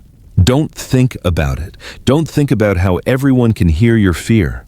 Don't think about how you're on your way to meet a Primarch who's going to ask you about all the battles you definitely didn't win through skill or strategy. Don't think about... One of the Marines shifted slightly. King's eyes snapped to him and immediately regretted it because now he was making eye contact, or rather, eye-to-helmet contact, which meant he was engaging, which meant conversation might happen. The Marine bowed his head slightly, a gesture of respect. King looked away quickly back at his hands, which were still shaking in his lap. Meditation. I'm meditating. That's what saints do, right? They sit quietly and think about holy things, emperor things, definitely not about how much they want to be literally anywhere else. The Thunderhawk hit a pocket of atmospheric turbulence. The whole craft shook. King's hands gripped the harness so tightly his knuckles went white. But dum-dum-dum-dum-dum. The lights flickered. One of the Marines touched his helmet, checking Vox, probably hearing damage reports from the cockpit about system fluctuations. "It's fine. Everything's fine. You're fine. You're just going to meet a 10,000-year-old demigod who can probably tell when you're lying. It's fine. Everything's fine." Time passed in that special way it did when you were terrified simultaneously, too fast and agonizingly slow. King tried counting his breaths, lost count at 7. Tried thinking about something calming. His mind immediately went to the worst-case scenarios. Tried closing his eyes, opened them immediately because darkness made the panic worse. Finally, mercifully, the Vox crackled. "All hands prepare for docking. We are approaching the Macraga's Honor. Emperor protects." The Thunderhawk shuddered as it entered the flagship's hangar bay. Through the small viewport near King's seat, he caught glimpses of the interior vast beyond comprehension, filled with spacecraft that could have held entire city blocks crawling with thousands of crew members. And somewhere in this massive warship, Reboot Guilliman was waiting. King felt his lunch trying to make a reappearance. "Don't throw up. Don't throw up in front of the Space Marines. Don't throw up on the Primarch's ship. Don't." The Thunderhawk settled onto the deck with a gentle thud. The rear ramp began to lower. Light flooded the interior, harsh white military lumens that made everything look sterile and official. And King, sitting in his oversized harness, his heart hammering loud enough to echo through the hangar bay, thought, "This is where I die. Not on a battlefield, not facing Xenos, but in a meeting, killed by conversation." The lead Marine stood. "My lord, the Lord Commander awaits." King unbuckled his harness with fingers that felt like they belonged to someone else and followed the Space Marines down the ramp. Meanwhile, aboard the Macraga's Honor, in the Lord Commander's private stratagem, Robute Guilliman, Primarch of the Ultramarines, Lord Commander of the Imperium, last loyal son of the Emperor, stood before a hololith display showing the disposition of forces across Vigilis and 73 adjacent war zones. He was not reviewing the data. He was thinking about a man who should not exist. "Saint King," Guilliman said aloud, testing the title. It felt wrong in his mouth, too theatrical, too propagandistic, too much like the very superstition he'd spent decades trying to carefully erode. Behind him, Chief Librarian Tagorius stood silent, his psychic hood inactive, but his presence still carrying weight. "You've reviewed the reports?" Guilliman asked without turning. "I have, my lord." Tagorius's voice was measured, careful. "The entity designated Saint King has been present at 17 major military engagements across 4 sectors. In each case, victory was achieved with unprecedented efficiency and minimal Imperial casualties. And in each case," Guilliman continued, "the reports attribute success to the Saint's divine presence, the King Engine phenomenon, or manifestation of the Emperor's will." "Yes, my lord." No tactical analysis, no strategic breakdown, just faith. Guilliman finally turned and his expression was grim. "Tell me what you sense, Tagorius. The truth." The librarian hesitated, and that hesitation told Guilliman more than words could. "My lord, I have attempted to psychically assess the subject, 3 times in fact, using the reports and secondary accounts as focus points. And there is nothing." Tagorius spread his hands in a gesture that might have been frustration or confusion. "No psychic signature, no warp presence, no soul resonance of the kind that marks Primarchs, living saints, or even powerful psychers. When I reach toward where he should be in the Sea of Souls, there is simply absence. Not void, not silence, a negation of possibility itself. A space where even thought seems to echo into nothing." Guilliman nodded slowly. He'd suspected as much. "Like the Sisters of Silence." "No, my lord. Blanks and pariahs create a void, an active negation. This is different. It's as if he exists in the materium but casts no reflection in the immaterium. Theoretically impossible. And yet, Tagorius agreed. Guilliman turned back to the hololith. The display showed Hyperia Hive Sprawl, where tomorrow in approximately 18 hours, Saint King was scheduled to face a Genestealer cult patriarch backed by 14 million cultists in a battle that should, by all reasonable assessment, result in total defeat. And yet every projection model, every tactical simulation, every strategic analysis suggested the same impossible outcome. The Saint would stand on the upper hive levels, the King Engine would manifest, the cult would collapse into disarray. Victory would be achieved. Not through tactics, not through superior firepower, through presence. "Fetch him," Guilliman said. "I want to speak to this man personally." "He's already en route, my lord. His Thunderhawk docked 7 minutes ago. Captain Ventress is escorting him to your stratagem." Guilliman raised an eyebrow. "Captain Ventress? That was diplomatic of someone." The Stillfist insisted on maintaining escort, my lord. Ventress was dispatched to ensure smooth transition of custody. Translation: to prevent the Stillfist from starting a theological argument in his hangar bay.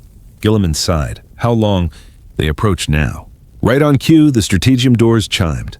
Gilliman straightened, adjusting his posture to the one he'd perfected over centuries. Approachable yet commanding, human, yet more than human. The face he showed his sons, his advisors, his subjects.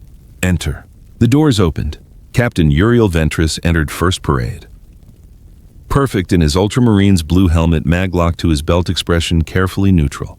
Behind him, the three Stillfist Marines entered in formation, their movements precise. And between them, looking like a civilian who'd wandered into a military parade by accident, was Saint King. Gilliman had reviewed every available pic capture, every Vox recording, every second-hand description.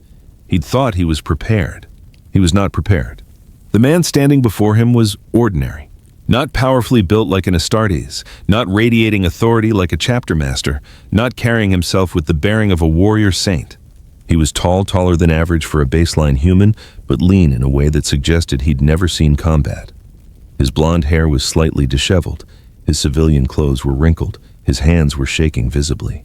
And his eyes, blue-tired human, were fixed on the floor with the desperate intensity of someone trying very hard not to make eye contact. This is the man who banished demons, who caused wagas to collapse, who made tyrannids flee. Ba-dum, ba-dum, ba-dum. The heartbeat hit Gilliman like a physical force. It wasn't loud, not in the auditory sense, but he felt it in his bones, in his primary heart, in the very air of the strategium. A deep, rhythmic pulsing that carried harmonics no human heartbeat should produce. The hololith display flickered, the lumens dimmed fractionally. The strategium's door mechanism made a soft grinding sound. And the man Saint King flinched at each sound, his shoulders hunching as if expecting punishment. Gilliman exchanged a glance with Tigurius. The librarian's expression was carefully blank, but his eyes were wide.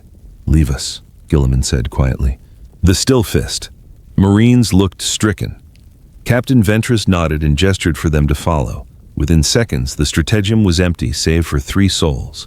A Primarch, a librarian, and a terrified man who was supposed to be a saint. Gilliman deactivated the hololith. The sudden silence was almost oppressive. King still hadn't looked up. "Saint King," Gilliman said, keeping his voice level. "Thank you for coming." The man's shoulders hunched further. "I didn't really have a choice." The voice was quiet, shaking, completely devoid of the authority or confidence one would expect from someone bearing the title of living saint. Gilliman gestured to a chair human-sized positioned near his own command throne. "Please, sit." King looked at the chair like it might explode. Then, moving with the slow deliberation of someone approaching a dangerous animal, he sat down. "Badum, badum, badum." The heartbeat continued steady and impossible.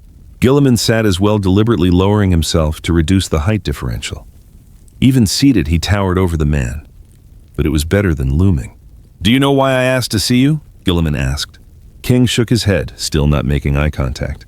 "Because in the past 6 months you've become the most significant military asset the Imperium has fielded in recent history.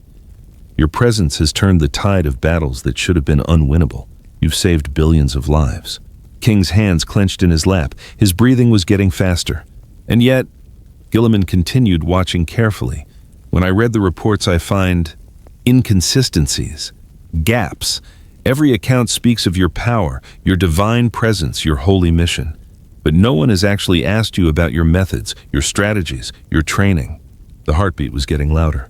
"So I'm asking now." Gilliman leaned forward slightly. "Saint King, tell me about yourself. Where did you come from? How did you acquire your abilities? What is the King engine truly?" For a long moment, King didn't respond. Then, in a voice so quiet, Gilliman had to strain his enhanced hearing to catch it. "I'm not a saint." The words were out before King could stop them. "I'm not a saint." The 3 words that would get him killed. The 3 words he'd been trying desperately not to say for 6 months. The 3 words that were now hanging in the air between him and a literal demigod. But dum dum dum dum dum. His heart was going to explode. He was sure of it. This was how he died, not in battle, not facing aliens, but in a quiet room telling the truth to someone who could kill him with a thought. But then, nothing happened. No alarm, no guards rushing in, no bolt pistol pressed to his head. Just silence. King forced himself to look up, not at Gilliman's face that was too much, but at his armored chest. The eagle emblem there.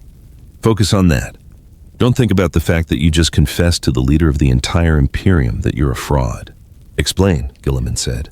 The voice wasn't angry, it wasn't even surprised. It was curious. King's mouth was so dry he could barely speak. I'm not from this universe, I think. I don't know how I got here. One day I was at home just living my life, playing video games, buying instant ramen, normal stuff. And then there was this tear in reality, and I fell through, and when I woke up, I was on a planet with demons and soldiers, and everyone was screaming. Ba-dum, ba-dum, ba-dum. And everyone thought I was special because of my heartbeat, because I was scared, because every time I panic, my heart pounds really loud, and apparently that sounds like some kind of power charging up, but it's not. It's just me being terrified. He risked a glance at Gilliman's face. The Primarch was staring at him with an expression King couldn't read. Not anger, not disgust. Something else. Something that might have been realization. The battles, Gilliman said slowly. Armageddon, Leviathan, the Chaos incursions. You didn't plan those victories. It wasn't a question. King shook his head. I didn't do anything. I just stood there, frozen, too scared to move. And everyone kept saying I was being strategic, that I was projecting power, that I was communing with the Emperor, but I was just panicking. And the enemies fled. They fled because they thought I was doing something, but I wasn't. I was just existing, just being absolutely terrified. Ba-dum, ba-dum, ba-dum. The King engine, King continued, the words spilling out now like a broken dam, isn't a weapon. It's not divine power. It's just my heart beating when I'm scared, which is always. I'm always scared, and everyone interprets it as strength, but it's weakness.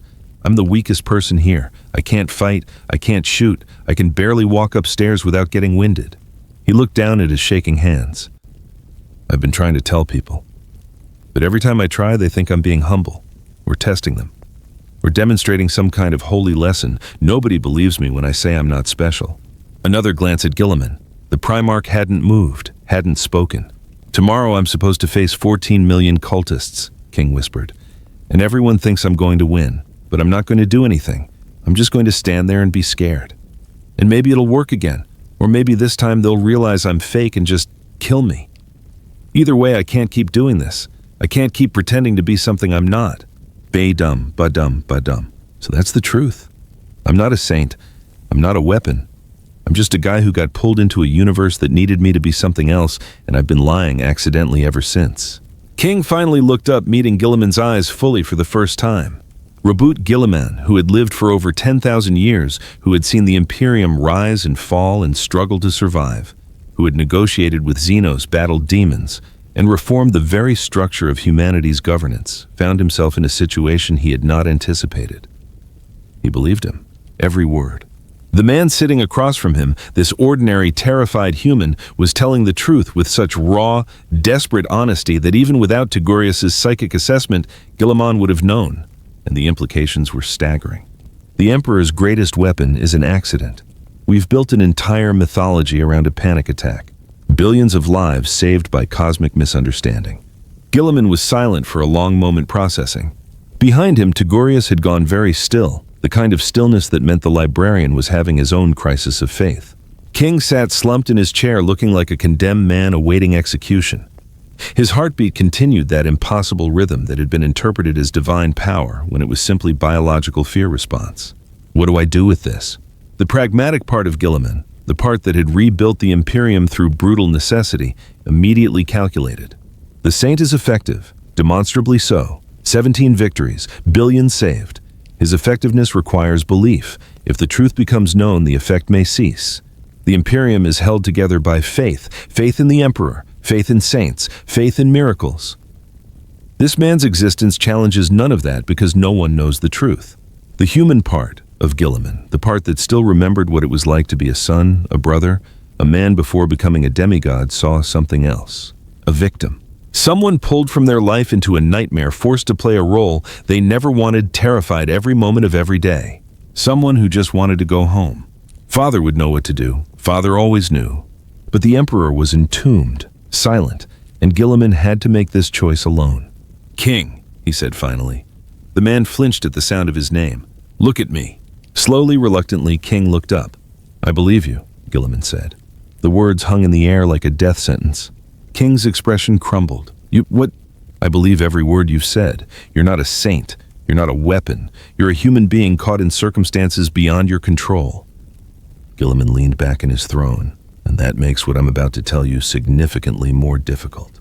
King's face went even paler. You're going to kill me. No, Gilliman shook his head. I'm going to ask you to continue. The silence that followed was broken only by the King engine's rhythmic pulse. What? King whispered. Tomorrow you will face the Patriarch of Hyperia Hivesprawl. You will stand before 14 million cultists, and you will be absolutely terrified, which will manifest as the King engine. And those cultists will interpret that fear as divine power, and they will break and billions will be saved. But I just told you that you're not special, that you're ordinary, that every victory attributed to you is an accident of biology and interpretation. Gilliman nodded. I know, and it doesn't matter.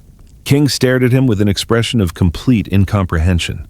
Gilliman stood moving to the viewport that looked out across the Macraka's Honor's command deck.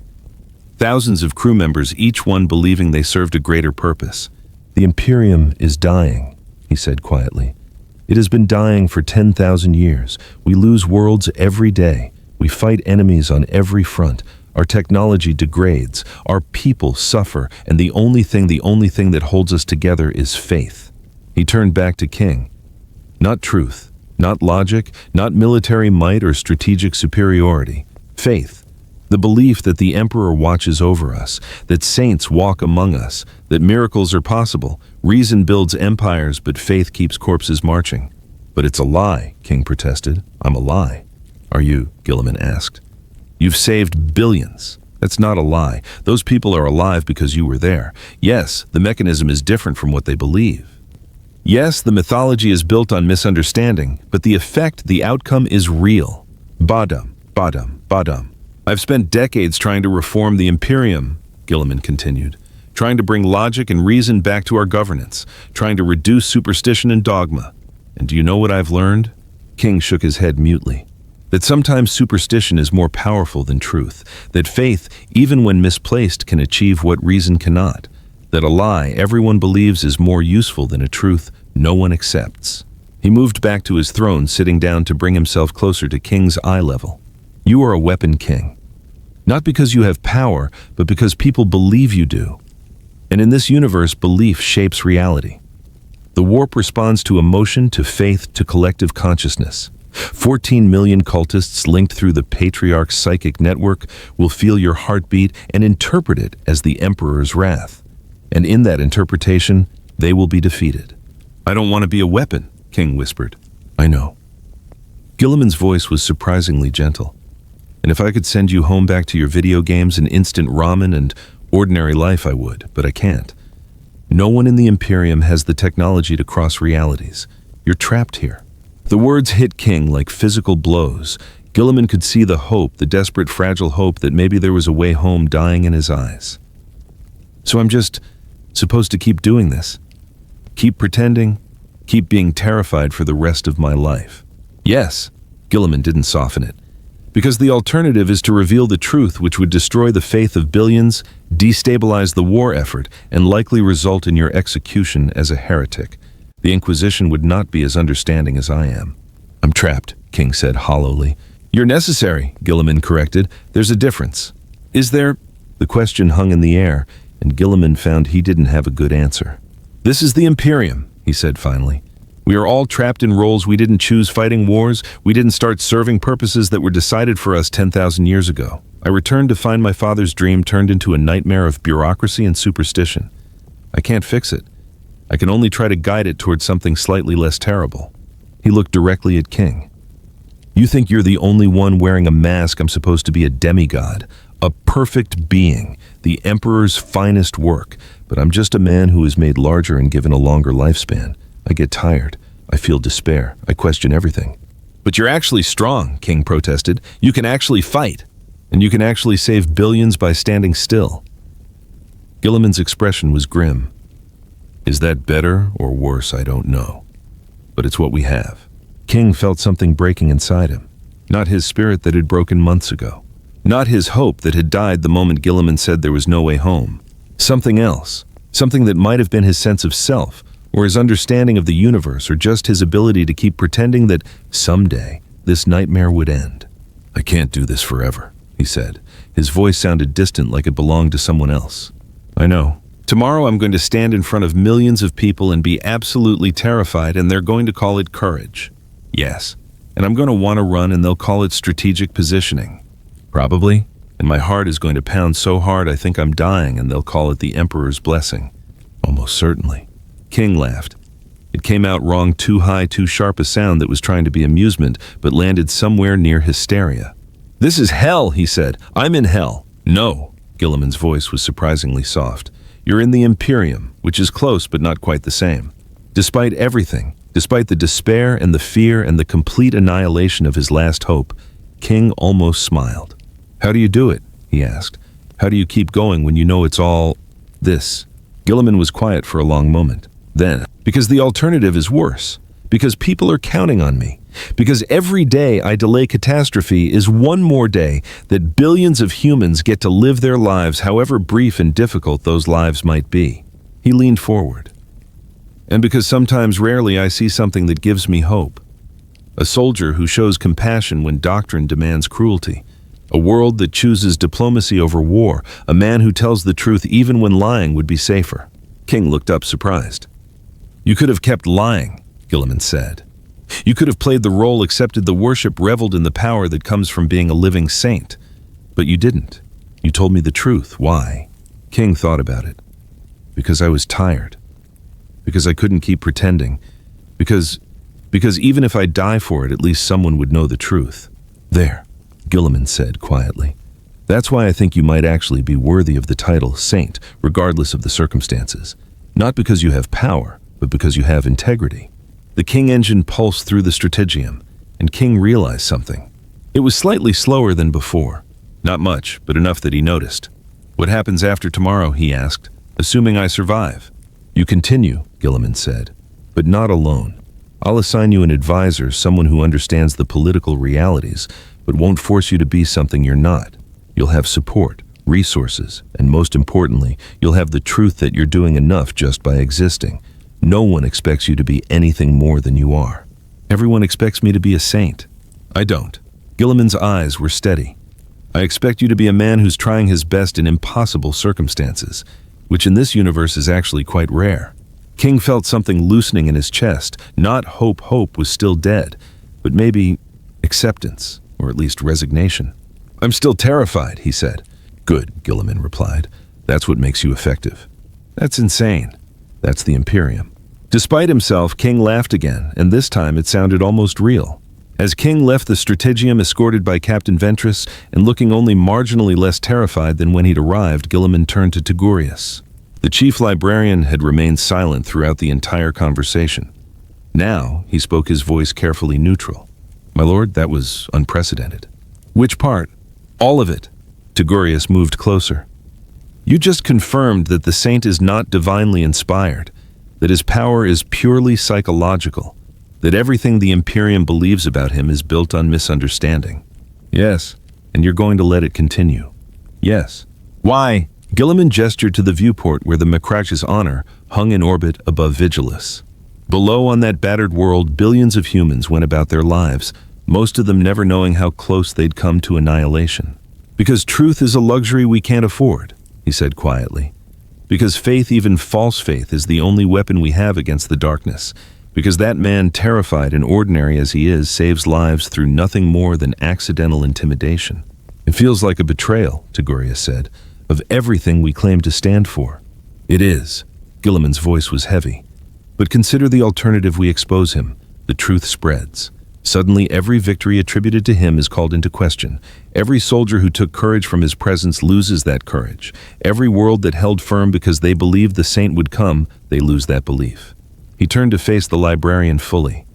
"And then what we lose, Vigilus. We lose the surrounding sectors.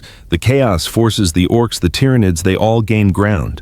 And millions die, billions perhaps. So we choose the useful lie over the damaging truth. We choose survival," Gilliman corrected.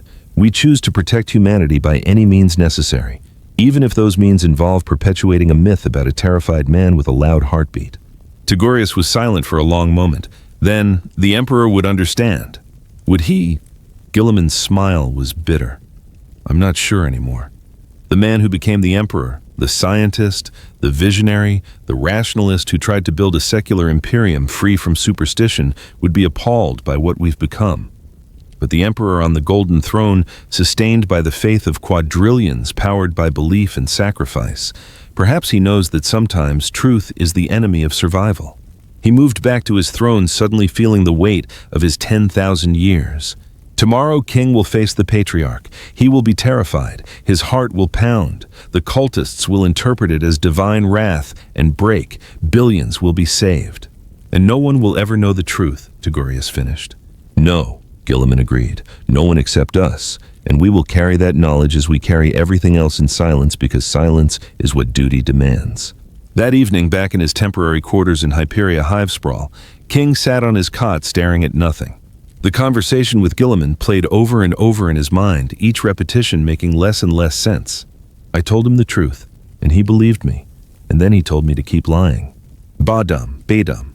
His heart was still going. It would always be going, every moment of every day broadcasting his fear to anyone within earshot. But now he knew Gilliman knew. Someone knew the truth. It didn't make him less terrified. It didn't make tomorrow's battle any less horrifying. It didn't give him a way home. But somehow it made it slightly more bearable. I'm not alone in the lie. Someone else knows. Someone else understands. He lay back on the cot, staring at the ceiling. Tomorrow he would face 14 million cultists. He would stand on the upper hive levels, frozen with terror, his heart pounding like a drum. The cultists would break. The Imperium would call it a miracle, and only 2 people in the entire galaxy would know the truth. I'm not a saint, King thought. But maybe that's okay. Maybe being ordinary in a universe that demands extraordinary is its own kind of courage. Badum, Badum. Or maybe I'm just trying to make myself feel better about being trapped in a cosmic joke for the rest of my life. He closed his eyes. Sleep didn't come. It never did anymore. But for the first time in months, King felt something that wasn't quite hope, but wasn't quite despair either. Acceptance. Tomorrow I'll be terrified, and that will be enough. It has to be enough. Because it's all I have. Later that night, in his private chambers aboard the Macraga's Honor, Gilliman opened a classified log. His words would be seen by no one, encrypted beyond even inquisitorial override, destined to remain sealed until the fall of the Imperium itself. He began to write. I met with the entity designated Saint King today. He is not a saint. He is not a psyker. He is not enhanced, modified, or divinely inspired. He is a man. Ordinary in every measurable way except one. When frightened, his heart produces a rhythmic pulse at 888 Hz that interacts with warp phenomena in ways we do not fully understand. This biological accident has been interpreted as divine power. His inability to fight has been seen as strategic patience. His terror has been mistaken for righteous fury. And I have decided to perpetuate that misunderstanding. Some will call this heresy. Others will call it pragmatism. I call it necessary. The Imperium is held together by threads of faith, and those threads are fraying. We cannot afford to lose even one, especially one as strong as the Saint King mythology. Tomorrow he deploys to face the Genestealer cult. He will be terrified. His fear will manifest as the King engine. The cult will interpret this as divine wrath. They will break. Billions will live. And the lie will continue. I have built my reputation on honesty, on reform, on trying to return the Imperium to the Emperor's original vision. But today, I learned something my father perhaps knew all along. Sometimes the truth is not enough. Sometimes belief is stronger than fact. Sometimes the useful fiction serves humanity better than the uncomfortable reality. Saint King is an ordinary man trapped in extraordinary circumstances, forced to play a role he never chose. In that he is no different from any of us. The difference is that his role requires him to be seen as divine. So divine he shall remain. May the Emperor forgive me for this pragmatism. May history judge me not by my honesty, but by the lives saved through necessary deception. Truth is the Emperor's least used weapon, belief his most reliable. He sealed the log, encrypted it beyond recovery, and prepared for the next day's battle. Tomorrow, billions would be saved by a lie, and Gilliman would carry that truth alone. Saint King, the Emperor's quietest fist. 17 years after the Vigilus campaign on an agri-world called Pastoral's Rest at the edge of the Segmentum Pacificus, a man sat in a small prefab hab unit playing video games. His name, his real name, the one from a life that felt like it belonged to someone else, was King, just King. No titles, no honorifics, no saint or lord or his holy presence. Just a man playing a game trying very hard to pretend he was normal. The game was called Emperor's Conquest 4, a strategy simulator where you managed imperial resources, deployed regiments, and conquered Xeno's worlds. It was mindlessly simple compared to the real thing, which was exactly why King loved it. In the game, when you made a mistake, you could reload. In real life, mistakes meant billions died, and someone wrote a hymn about your divine strategy. King's Hab unit was basic one room, a cot, a small kitchen area, and a shelf with exactly 3 possessions. His gaming console, a data slate with 847 unread messages from various imperial authorities, and a half-empty bottle of Amasec he'd been nursing for 3 weeks. Outside, through the reinforced viewport, Pastoral's Rest stretched into golden infinity. Wheat fields as far as the eye could see, swaying in artificial breeze patterns designed by Mechanicus agri-specialists. The planet produced enough grain to feed 17 hive worlds. It was peaceful, boring, exactly what King had begged for. Come on, he muttered at the screen, maneuvering a digital regiment around a pixelated orc. Wag! Flank left, establish defensive perimeter, call for orbital. No, wait, that's too aggressive. His heart rate ticked up slightly, not panic, just mild gaming frustration. Ba-dum. 300 meters away in the settlement's main square, a statue wobbled on its plinth. King didn't notice. He was too focused on his virtual battlefield where his carefully positioned guardsmen were getting annihilated by green pixels that somehow still gave him stress flashbacks. The statue, 7 meters tall, solid ceramite depicting Saint King in divine contemplation, swayed again. Hairline cracks appeared in its base. Ba-dum. Okay, new strategy, King said to himself, restarting the level. This time I'll wait for reinforcements before... Someone knocked on his door. King's heart jumped.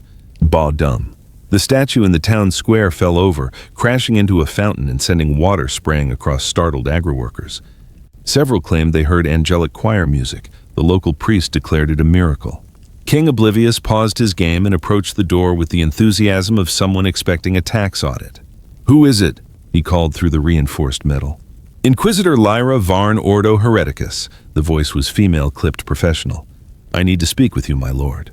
King's stomach dropped. I'm retired. Nevertheless, I signed all the documents. Gilliman approved it.